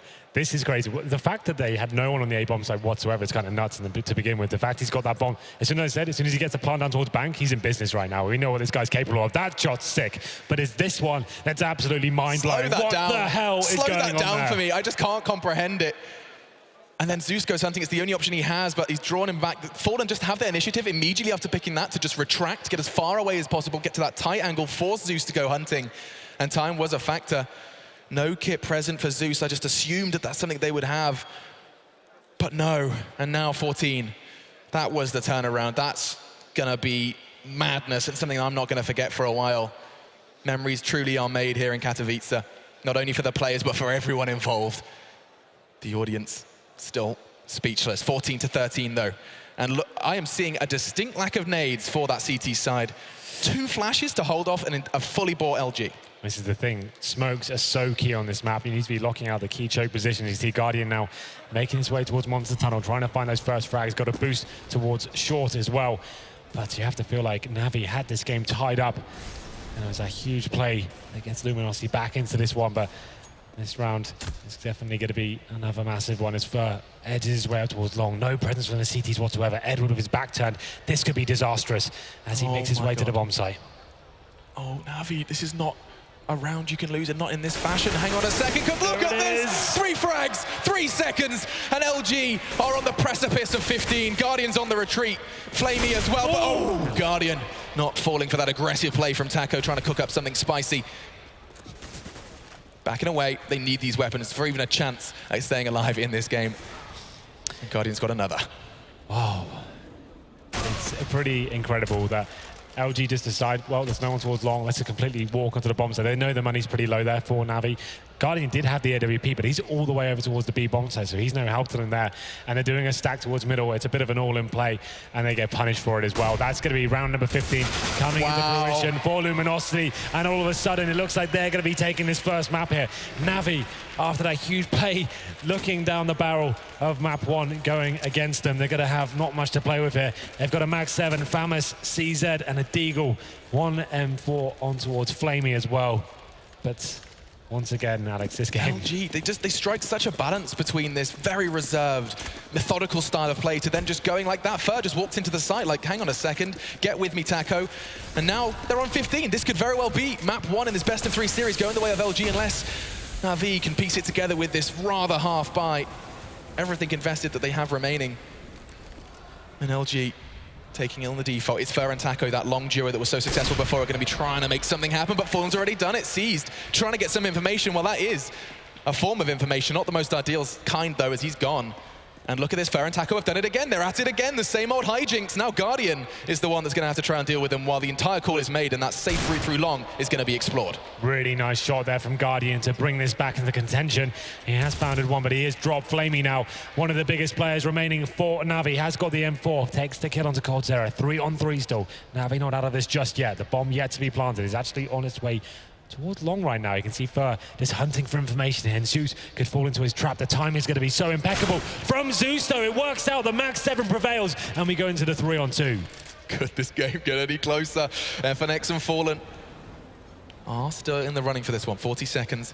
However, where that bomb's going to go is a different question. It's a question that NaVi are trying to answer as best they can. A little touch of aggression just to try and feel out the remaining T's position. I think Fallen's going to present his back to Flamey if he's not too careful here. Time a factor as well. 25 seconds remains, but Flamey in a great position here. Oh, dear. Even if they walk past him, he's going to be coming in the retake thick and fast when they're trying to plant, and it's going to be so deadly. He's timed this to perfection as well. Should be out of the first frag. Drops Fallen, gets a second as well, and we're not done here just yet. NaVi holding on by a thread with that force buy. But Luminosity now, we go to round number 30, Alex. I can't believe some of the rounds we've witnessed here, but it's just so back and forth, so equally matched. And here it is, the final round. We can see a full buy coming in for Luminosity. It's actually going to be Fallen with the AWP once again and 4 AKs, and Guardian picks up the AWP. This is it. Can NaVi take it to overtime? We're about to find out. So, diving into this one, Guardian just draw first blood. FNX is going to be forced to watch as this potential final round, maybe not, starts to unfold, because look at NaVi go. There's Taco with the first response. Giving love to him in the kill feed, giving love to Poland in the kill feed as well. Trying to get that crowd advantage we were addressing earlier in that VP game, but now all eyes on the remaining 3. Can LG finish this now, or are we going to be seeing that overtime? We've already seen NaVi in the face of a Brazilian overtime over on Cobble in their previous matchup versus Tempo, but now, what have you got? Natus Vincere. They have got a fantastic hold and a fantastic opportunity at this point in time to take this all the way. Is this Leipzig all over again? Are we going to continuously see these two teams go to overtime? Well, we do have 1 minute remaining here. Luminosity edging their way towards B. It's looking like they're going for that contact play. Do have plenty of utility, but we've got to be banking on the opening frag as they're waking. But that HG, though, lands on the feet of all 3 players, and this opens up the floodgates. They're going to have to decide now, do they commit to this? 40 seconds remain. The answer is we're going to have to, and look at Seized. It's going to be all 3 for him. He cooks, but it means nothing. And Seized just mows them down and screams overtime. We are not done yet. This is just map 1 of our first semi-final here at the Intel Extreme Masters. And LG and NaVi, they like to put on a show, and that is evident in that scoreline. 15-15. We are not going to be finishing just yet. Wow. Oh, Henry. That play there towards the end. Look, Seas gets Molotov. He buys his time for a little bit. They're waiting for him to face his world. You know what? I'm just going to stand and defy and kill all 3 of you at the same time as well. No problem. And he burns to rub it in the end as well. We are going to overtime here. And we saw how NaVi crumbled against Luminosity, against Tempo Storm in that first overtime, 4-0. But I feel like it's a different mentality going to this one. They've clawed their way back into this, and they're looking strong in those final rounds with the weaker buys as well. But you have to talk about that round from Fallen. It looked like NaVi actually had that game completely tied up, right? That was it. They were money was broken. They just purchased an AWP. That was kind of all they had to play with. The 3-on-1 in a round, NaVi completely locked down. I was already brainstorming about Inferno. I was like, right, what's going to be going on here? NaVi are going to be rolling through this one. Fallen, 17 points of health. I was making jokes about just trying to get a bit of a plant. And then Fallen does blow our minds. Well then, we'll be going into the first round of overtime here. It's MR3, 10K. Money can be an issue if you let it be, but Fallen and coldzera, change of pace for them. They're actually going for a double AWP setup on the T side, and Guardian, of course, will be AWP on the CT side. He's going aggressive towards middle, going to be in the bathrooms for now, looking like he wants to get that first pick again. Not going to have anyone facing him just now, but actually coldzera is waiting there for him. That's one of the AWP drops, and now 5-on-4, Guardian finally coming to life here, and Katowice. It's been a long time coming. But what a time now. I mean, Guardian, you were bottom of the scoreboard at the start. This one now sits at 19. Fallen does bite back and relatively hard as well. Flamey, the most influential player for NaVi on that scoreboard in this game. And so he has leveled it somewhat.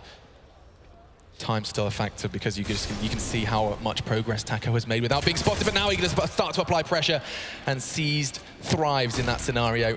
He's gone, and LG, they were a bit late behind Taco. He's made very little impact. He made so much ground, and now look at Seized. He's going to be dispatching of 2. Could this really be 3? No, the flash does enable LG to get that bomb down and have a shot at this round. Such a back and forth affair, but it is going to be Luminosity the disadvantage here. Bomb has been planted, 2 players low as well.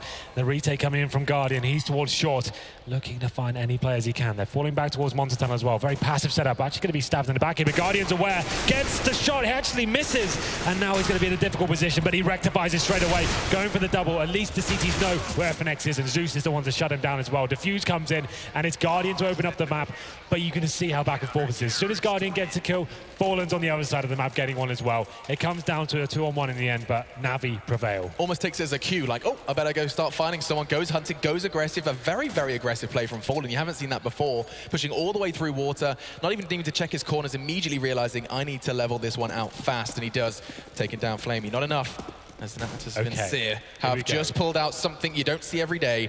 Henry, what are your thoughts on Flamey?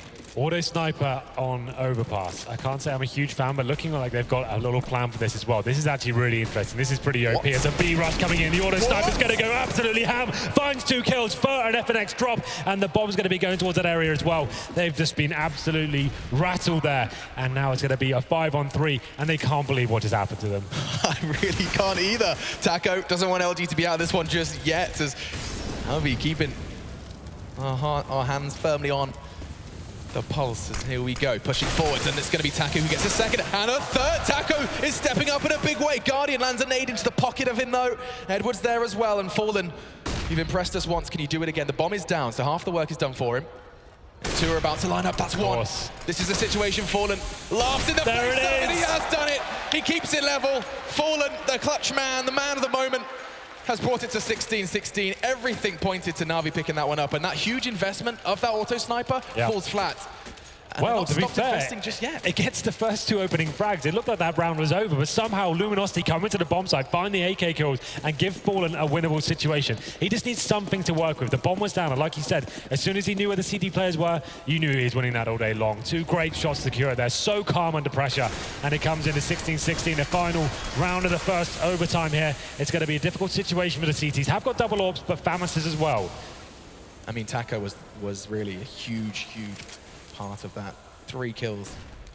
Just shutting down, not letting them have that freedom with that auto sniper. Still, into this round and keeping my eyes on where that bomb is going. You know, LG like to play these games. FNX is the only one that's kind of pushed up relatively aggressively, perhaps trying to catch out on overextension from either connector or short. I don't think he's going to move anytime soon. Just as I say that, though, he's going to go for some information, and Seized. Timing is everything, and FNX has got it this time as he does behead Ukrainian player. Now FNX looking for a second one. Guardian again missing the shot. Whistles past the ear of FNX, and he's lucky to be alive as now LG, while he's doing all of that, selling that as best he can, are about to meet Edward and Guardian. Double AWP, I have to remind you, Zeus is still hanging out towards Monster, and Guardian may very well make the call if he does catch a glimpse here. It's going to come down to Guardian as well. He's going to have players on his screen any second now. Looking like they may be setting up for the A execute. They do have a couple of smokes remaining. Guardian's going to be flashed off and out, and there are the smokes coming in. And what's the play here? Will he be pushing through? Gets on the bomb site. He misses a shot. That was the crucial one. coldzera hits it, and he gets a second as well. That should be the round over. Flamey, with everything to play for now, needs to find something here as the bomb is planted on the A side. They're just taking it in turns to step Okay, up. what is that? Zera! Taco got 3 last round. Cold has gone and just got 3 himself, and he's going to end it right there. It's going to be 17 and 2 rounds on the first half of overtime for Luminosity. He felt like Guardian had that one. He knew what was going on. New players coming towards him. Jumps on the bomb site. Had he hit that shot and killed coldzera, he's the guy who's coming in and getting 4 frags in the end. So that could have been the round just there. But it's coldzera that steps up, and actually Luminosity coming in and winning the first set of overtime here, 2-1. What an exciting 3 rounds that was, Alex. Just back and forth, frags all over the place, much faster gameplay, just rock'em sock'em robots going back and forth there. And there we go then, NaVi on the back foot. Need 2 to draw. Let's see what they bring to the table here. What's the double orb setup on the T side? From Luminosity, they swap over now. They're going to be putting that double orb to use. Yeah, why not? It worked out for them in the first half. Let's give it a go in the second. It's just going to be the singular orb. Ball Guardian once again. And we'll see where Fallen decides to go this time. He'll be making his way towards B. And looking like coldzera will be joining him as well. It's orb party towards a B bomb site, and coldzera is going aggressive towards short. Very, very interesting use of these orbs. I mean, putting them both on the same site, so close quarters, that's a lot of faith in hitting that first shot. Very vulnerable to a lot of pressure towards that B site. A B execute now would ruin them. Exactly. If a full execution comes with the smokes and flashbangs, they're not going to be able to hold that off. It is a huge risk here, but one they're willing to take in overtime. This is where finals are made, when these big plays, the confidence comes in. And we can see now NaVi making their way up towards long. As Edward checking out the bathrooms area as well. There's not actually going to be any presence from the Brazilians here whatsoever. They're going to be smoking off towards APC just to take that vision away. And you'd assume it will be some sort of an execution coming in from NaVi now. One would assume, but there's still so much time you can't. Oh, what is this? This is something new. It is. Oh my God! They're going to get the kill. This game just keeps on giving. Guardian's taken down FNX, and he's... Oh, I was going to say not done yet, but Cold just ducks under. He's down to 25, and they were just trying to piece that together. Cold's peeking that safely, thinking, oh, hang on. He's finished the job he started, takes down Cold. And where is this innovation coming? Katowice really is testing all players here. The champions are truly being forged in this semi-final. I have literally never seen that before.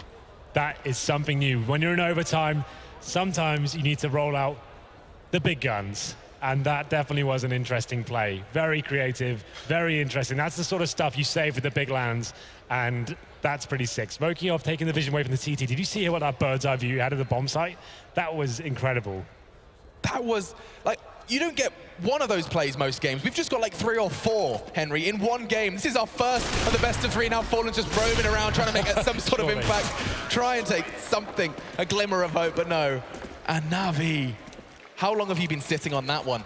That old chestnut. They're discussing it now.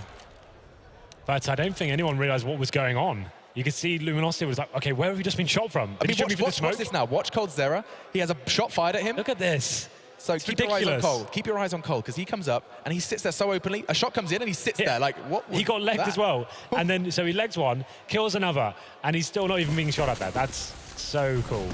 Oh, wow. Right, back on in, 17-17. As this truly feels like Mission Impossible. This game could very well keep on going all night long. It is going to be truly neck and neck. 2 teams so locked in this constant battle, this constant struggle, but FNX has just taken a huge, huge leap towards winning this overtime. Double onto both Zeus and Guardian gone. That connector presence completely deleted. And you know what? LG go from abandoning toilets to now stacking it. It's going to be Fallen and FNX present in middle. Ready for mid-control. And FNX, he's not done just yet. That's going to be another one. Flamey's gone down. 3 already, and every member of LG is just having their round. That one was FNX's, and it's going to be rounded out by Fallen as he does take down Edward. Just sees remains now. Not really much to work with. It is 17-17, and we'll see whether he fancies his chances. Still has a minute to play with here, and if he can find one frag, it definitely gives an opportunity to separate the CTs and have something to work with here. And it's going to be Fallen. It's quite aggressive in the open here. You can hear him coming. He's just going to be retreating now, but C's could catch him on the rotation. There it is. That's the opportunity he needed. Headshot. And we go to the 2 versus 1. Smoke deployed as well. And he has a real opportunity to plant the bomb and make this very interesting indeed. He's planting on the precipice of the smoke. They're a little bit more vulnerable than he'd perhaps have liked, but the rotate's still coming in from Luminosity, and they are going to be investing as much of their flashes. They're going to get hunted down or not. Seized. Don't you dare. We've had enough plays this game. Is this really happening? Just 7 points of health. Cold's gonna hunt him down, and Cold's done it. He picks it up, he saves it, and he's gonna be picking up that defuse.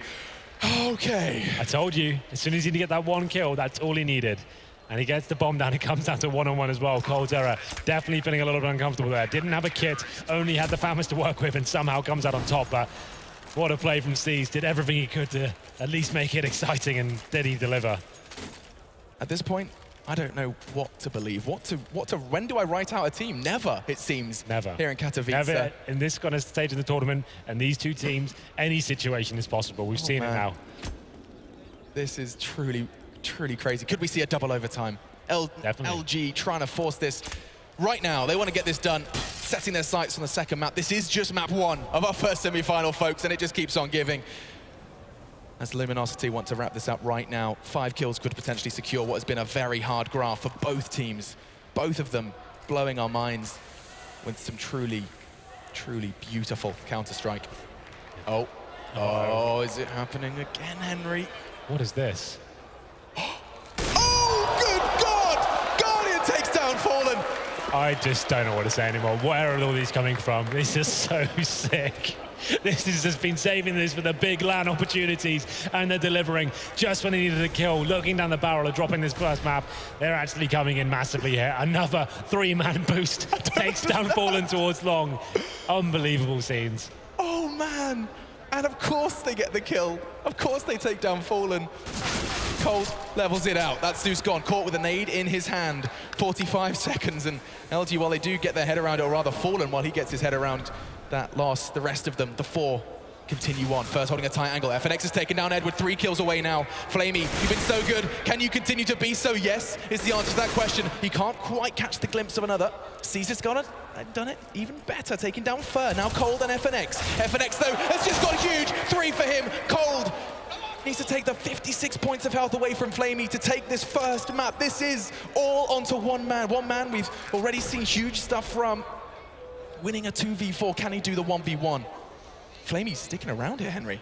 He wants to take this. Flamey actually out of position as well. What a shot that was from Flamey! Secures double overtime here. Cold's error's dropped, and this has been so back and forth. FNX going huge with 3 kills there, unable to seal the deal, and we're going to double overtime, Alex. What a game this is turning out to be. We knew it was going to be good, but did we think it would be this good? I feel like a child on Christmas Day, Henry, to cast this, to witness this, that everyone pulling out all the stops, NaVi pulling out tricks that I do not know how long they have been keeping that one in the back pocket, with 250,000 on the line here. Semi-finals of Katowice, a platform that both of these teams value so heavily. And I mean, wow, the crowd here in the Spodek are getting a treat, as are we, and as are you guys at home. Look at this shot. Fallen was sitting there none the wiser. I can't believe it. Okay. FNX so close as well. Look at that double, everything continuing to blow our minds. But we're into it already, Henry. It begins again. Absolutely. I need a time to relax here. But we'll see what's going on. We're going to the beginning of overtime number 2 here. Double up setup this time for Luminosity. And we'll see whether we see any more crazy boosts coming in. I don't think my heart could take it. It's looking like more of a BXQ straight away from NaVi here, changing it up a little bit. It's actually been rare to see them do an XQ straight off the bat. It's looking like that's what they're setting up for right now. Bomb is still towards T-spawn, Alex, so this could mean a little bit of a fake coming in, actually. Okay. How much did they invest into selling this fake, though? Looks like it's going to be a full commitment. They're not going to throw that much in there, but not make something out of it, because here they come. And actually, it's going to be Seized first on the scene this time. Usually you expect Guardians to try and make something, but not this time. Now Seized does turn forward and takes down Taco. Is Cold going to be able to trade this? Yes, he can. He's actually wielding that AWP. Edward, however, does make things look very, very good for NaVi. Bomb ticking away. LG are miles away. Furs on the full loop-the-loop. But I can't help but feel NaVi have done enough. I think you might be right here. Fallen trying to rotate, but as we said, that though Fur does find the kill onto Zeus. It's now going to be the man advantage in their favor. Next kill going to be absolutely vital. It's Edward to pick it up, and he's dropped as well. Just 1 player remaining, and it's going to be the one-on-one situation. Fur to find him, and he should be able to do it as well. Somehow the retake after such a successful entrance into the B bomb site. A great execution. It's Luminosity that come out on top there. My team plays 18 now. Okay, so I'm never, ever, I'm stopping. No, none of that. No more writing people out. That Okay, felt so, you've done it about 5 times. Yeah, but look at that. That was a hold NaVi should have had. You can't deny that, Henry. You agreed with me at that time. At that time, it looked like it was a very LG just successful. snatched it away. They get the bomb down, they get set up, but then Further steps up. Wow. And as soon as that first, it's one kill that can bring them back into these situations. But here we go then. We're going to round number 2. Still on the double orb setup here. Looking strong, Luminosity. As we enter. Look at Flamey. While we have that number in front of us, 38. This is going to be 40 before this overtime is done. And now we're into a round that previously NaVi have won, keeping things level in this overtime. CT's holding vigilant. Look at that hold from Fur. He is hotly anticipating someone to show face towards Party, but the majority, in fact, there he goes. He overextends with nothing to show for it. Look at that. There was no one present from the rest of his side. They are, however, bundled up towards Connector. This is going to be a shot you can't miss. Smoke dissipating was enough, though, for FNX to get away unscathed. And now, after losing Edward towards middle, they start to take mid control. This is it. Guardian now learning his lesson from that game. His Tempo Storm will be giving himself some cover as he makes it well. But look at this Fur, just pushing through the smoke here. This could be absolutely massive, but he's looking the wrong way. Guardian capitalizes, and it comes back into a 4-on-4. Fallen not falling back, though, just yet. It's going to be Zeus setting up for the A attack.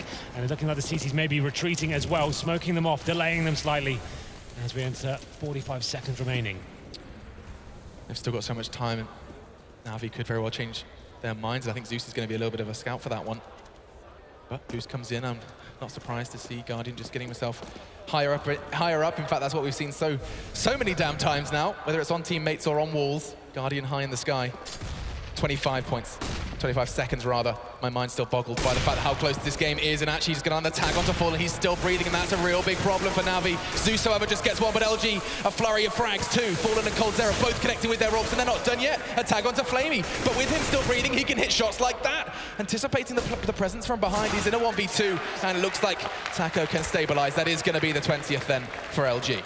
Looking very strong here indeed. Luminosity holding on there, just taking down NaVi of every attack they tried in that round. Flamey unable to step up in that situation. It was a little bit too far gone for him. And we enter the 3rd round here at the first half. And we'll see what they can bring to the table. Money's still okay for them. And it's going to be Guardian with the AWP now. He's going to be going back towards middle. We'll see what kind of aggression Fallen's bringing to the table this time. Got to be going towards long.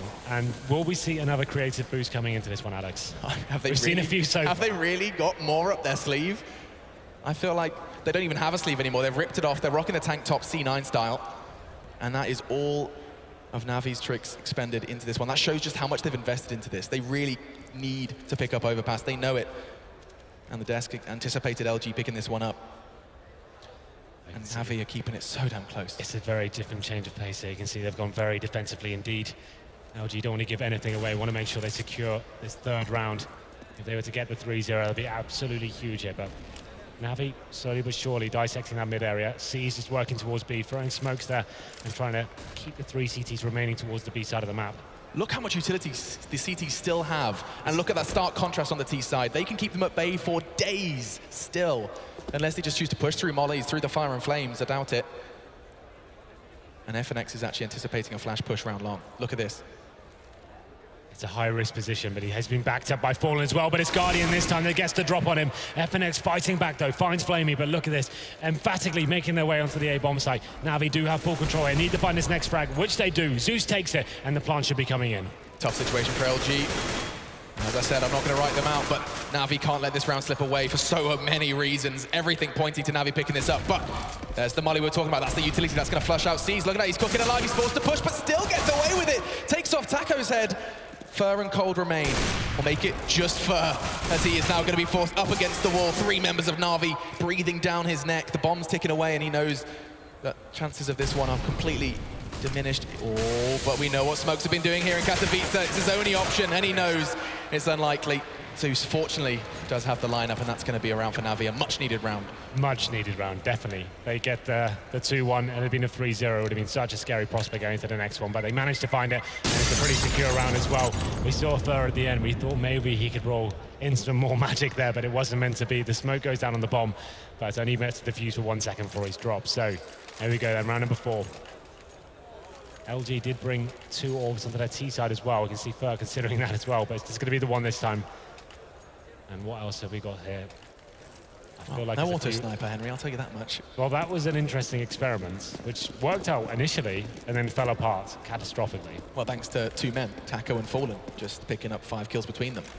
Here comes Guardian, Mr. Aggressive. He's been doing this a whole lot, and actually the flash will force him to back away. Not a single bullet fired, and yet so much CS played already. I love the power of a $200 investment. Guardian backing away, continuing to recede. That overextension has given him nothing, no information, not even a tag. And now the CTs just await their destiny. Where is LG going to take this one? NaVi looking to level things out entirely. This would be that 2020 that it's kind of crazy to consider. This is just map 1. Well, you can see Luminosity still do have 3 smokes remaining as well, trying to get control of that bathrooms area. Going to be Cold Sarah waiting for the smoke to dissipate here. Cat's got backup from his teammates as well. They are trying to make their way towards middle. It's Guardian on the A bomb site this time. He has had trouble in this area, getting smoked out. He seems to jump on the bomb site and get taken down. We'll see what LG bring towards him this time. They're going to be focusing their attention towards long, it seems. The bomb, apprehensive as to where it wants to go. And we hit the 40-second mark.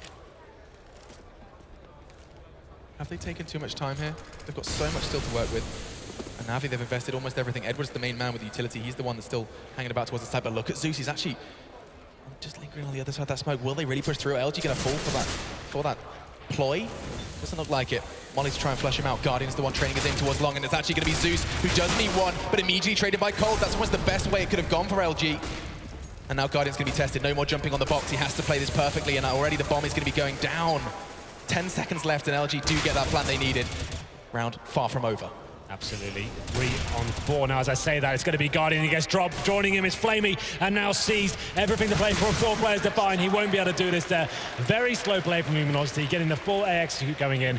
Plans with the last 10 seconds, just finding frags all over the place as well. And that's going to put them 1 round away from taking this map here. It's been a very long, drawn-out affair, Alex, but it feels like it's coming to its logical conclusion. Stop it. We discussed this, Henry. We don't ever say that. We don't ever write a team out, because this has already proceeded to every single time exceed our expectations. Well then. So, could NaVi do it? They have to win 2 consecutive rounds to continue to take this into what would be a 3rd overtime. Or can LG finish it right here, right now? It looks like Zeus is really kind of wanting to take a chance here. He's probably going to be first on the scene. First contact and aggressive play on such a crucial round, making me more nervous than I already am. Fallen's taken down Guardian in true Fallen style. And now just 4 NaVi players remain battling for what has been such a hard graft here on Overpass. There we go, then there's another shot rattled off by Fallen there. It's going to be Cold Zero with the alley-oop, takes down Steez, and it's going to be FNX chiming in as well. This could be it. It's going to be a 5-on-1 now. Edward, the last player remaining, that's it. Luminosity are taking the first map, unless Edward can pull off an absolute miracle. And I know, Alex, never say never, but he's gone down to 8 HP, and he doesn't really have any control of the situation whatsoever. Surely this is it now. I think we certainly can say it now, but there it is. Cold Zero seals the deal, and Luminosity works so damn hard. So did NaVi.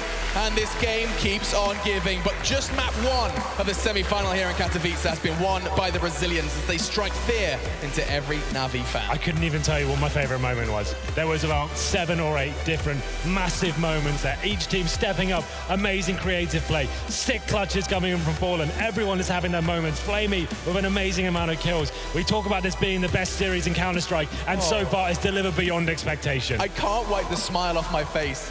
You know, I use that kind of child Christmas Day analogy, and it really does truly feel like it. I'm sure it feels just equally, if not better, for LG, because what a game to win. When you work so hard and then proceed to lose it, that is a kick in, well, various body parts. Various. Maybe the teeth. Maybe the teeth is a nicer way to put it. Yes. I was thinking more groin region, but there you go. And LG, everyone is going to take a well-needed break after that one. I really have nothing more to say, but fortunately there are people much more vocal than myself standing by to dissect that one, and so it's over to Henry's husband. It's Sadakis. Tell me what on earth just happened. Honestly, Alex, I'm not 100% sure I know either. That was, I mean, every frigging time these two teams play each other, it's amazing. We knew it was going to be close, that close, I don't think anyone predicted.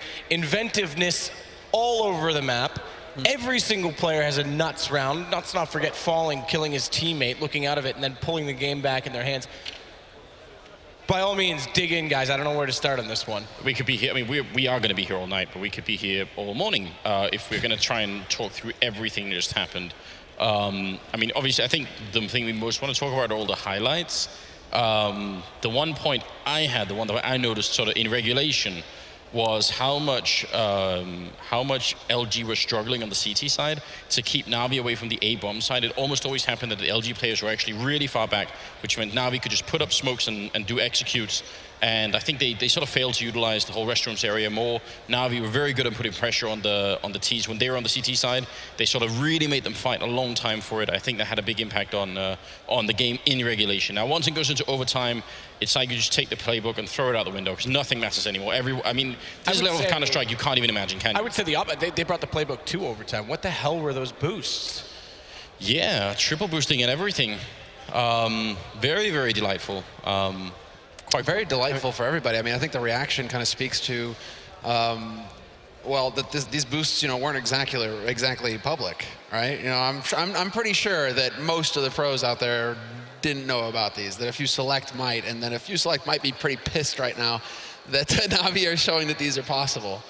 This map lends itself to boosting, doesn't it? It does. There are more possible. I can tell you they're more possible than the two you've seen here. Absolutely. This is amazing.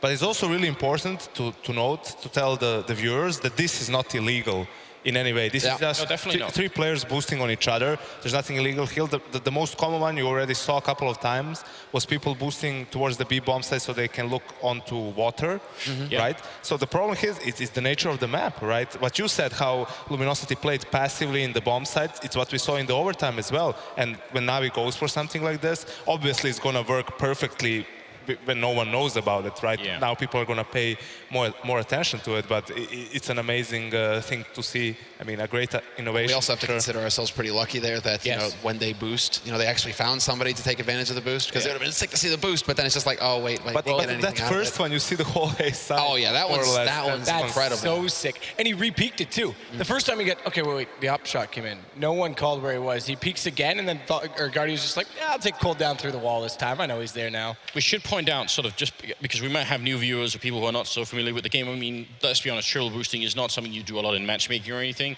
So just mechanically speaking, the problem with triple boosting is that when you're the player on top, the third player up there, you're sliding in the direction you're looking. So, and you cannot stop yourself. It doesn't matter if you back up or do anything else. You keep sliding unless you face into. Well, that's why people face into a corner, because then they just slide into the corner and they get stuck there, and their aim is still good. So it may seem like, oh well, why don't people just triple boost everywhere? You can't. You have to do it into a corner, and it's. I mean, think of the risk.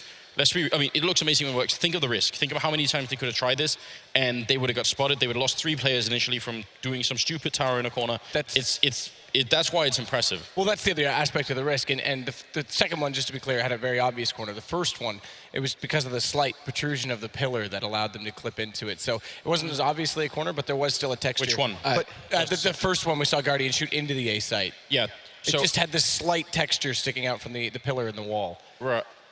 Let's not go into so map makers employ something that's called clip brushes, and sometimes it's not even about just what you can see. A lot of the maps have clip brushes that are invisible in the air essentially, and you sort of walk into them. And again, it takes a lot of time and dedication to find these things, but obviously some people did it. All right, so the boosts, that's pretty cool. I mean, it worked out awesome, right? But I think we also have to give credit to Fallen for one of the most legendary freaking 1v3 clutches we've seen in a long, long time. I can't even believe that. Like that, and this just goes to show you how incredibly valuable Fallen is, because he's just so explosive, and he always seems to come through, whether it works or not, right? Whether it's enough to get his team to win or not, he always seems to come through for his team in these key rounds that could mean the difference between losing the map and keeping his team in that map and winning it, right? And yeah, I mean, he just did it in one of the most incredible fashions possible. The shot that he hit from the back. Oh, are we getting the replay right there? I'm sure it'll be on this eventually. We're just running through general highlights from Right. But you'll definitely see it. Incredible. What do you even say about this game when we kind of forget that Flamey had an ace in the second pistol, all 5 headshots, 39 with the USP. kills. 39 kills total for Flamey. He was 1 short of the 40 bomb. I mean, it's So nuts. This was an incredible game, as you pointed out, Anders. If this game ended in regulation, we would still have a lot to talk about. Yes. I mean, these teams had, I'm really glad that we were wondering if NaVi will show up or not. They did, and boy, am I glad that they showed up, because we saw so many dynamic moves, right? That sometimes teams were going for plays, missed the call, missed the read, so it didn't turn out the way they wanted to, but. A lot of changes of pace as well from Luminosity on their T side, going slowly, taking up to a minute to clear all the areas because of what you said. NaVi pushing forward on the CT side. And then just switching things around and going fast long when I think it was FNX who caught two players in the back while they were boosted towards toilets. We should point out as well, because I actually see this comment sort of on a regular basis on Reddit or HLTV or somewhere else, where people say, yeah, it was like good flick, it was a good shot, but we've seen something like that before. You have to put you've into seen Shroud do it in a matchmaking game. Exactly. Yeah, and it was bewildering. Exactly. You have to put into this sort of, when you look at these things, you have to put into it that we're talking about overtime in a semi-finals of a huge tournament. You're playing on a stage and you've been playing everybody for a long time. Like, you factor all these things in. Doing this is so hard. It's so hard not to screw it up. And think of the risk that went into some of those boosts, not just to show them where they've never done it before, but three-man boosts also means that there's a huge imagine someone peaks long at the exact second they're setting up that first one. Yeah, exactly. Yeah, right. It's just like a really big risk. But to me, what's incredible is that like Fallen is kind of hitting that level of JW and Kenny, where it's just like you watch and they land the first shot. And let's be clear, he did hit 3 shots there, because obviously there's the no scope from the man coming up for the flank. There's the flick, but the shot and before the that, kill. he might have actually got but he might have actually got somebody before that because he actually lines up the shot and it just drags into the wall. So he clips the wall, but he hit that shot too. So I mean, Fallen gets into this weird state of mind where it's just like everything hits, and then he just wins the round, and it's just mind-blowing. I mean, that second shot was clearly like good awareness. He knew where the bomb was planted. He just pops out, go boom, just pre-fires it almost with his motion. Yeah, that's exactly what happened. I mean, absolutely nailed it. That was insane, guys. I don't want to cut away from this too soon, so please, if there's any more points, feel free to dig in, but we do need to move on. I mean, okay. We have to point out Flamey, right? I mean, as you said, almost a 40 bomb, had an amazing game. It's not just that, an ace in a pistol round. That clutch round for second overtime against Cold Zera with the flick headshot, in a 1v1 and so on. So many important rounds for his team. On the other hand, also Guardian has played a bit better, but still not still not at the level we're used to. You saw that one round when Luminosity was going for a smoke A strat. He jumps on the box in the A side, but misses his first flick. That's something Guardian usually hits. I mean, there's an interesting sort of clash almost of generations as well. You see Flamey, very young player, Fallen been playing for a lot longer, and just sort of, this is a theory that's always been around for a long time. In esports, people say, well, as you get older, probably you won't be able to play at the same level. Probably you're going to be a little bit slower. Your reaction time will be less. And obviously, there are lots of people out there who defy that. So I don't know. It's mad to see these people play each other. There's I wish we could actually bring up the Flamey clutch, because there was something. It also speaks to just how far these guys have traveled. Both of these players, right? Cold, this young up and coming player, hugely explosive, just came in and just started dominating the best in the world. It almost like out of nowhere. And Flamey, he's always been like the point man along with Guardian for NaVi, right? But they're still both very young and they're still learning a lot. But like just the mind game's already in play, where Cold like fakes running to bank and then walks back up to CT. But then at the same time, Flamey's putting himself into a position where he's just trusting in his aim. Well, this is the pistol ace, which is ungodly as well. But like, it's just like already that these guys are able to get that kind of mind game going between them in a 1v1 clutch, ultra high pressure situation. And also, when you're talking about young players, I feel that we also have to point out Taco. Yes. Because towards the end of that second half, when Luminosity was on the T side, he had a couple of great kills along with Fallen. They were the two carrying their team. And also in that round towards the B bomb site, when I think it was a 3v4 for Luminosity, or even a 3v5 with the bomb planted, he got 2 amazing kills from water, which, of course, you have to talk about these rounds, because in a game that ends in overtime, those small things could have changed the course of the game. One mistake changes the whole game when it's every single round counts. I mean, look, we can go into it again. Good to point out Taco, who's been very consistent in this tournament. But we have to get ready. That's only map 1, believe it or not, of this best of 3. We have Inferno coming up next, and I guarantee you it's going to be every bit as good. But before we do get there, OJ, my God, I don't know how you're feeling right now, but we're all a little bit erotic up here after that game. Just talking to you makes me feel like that, my favorite Canadian.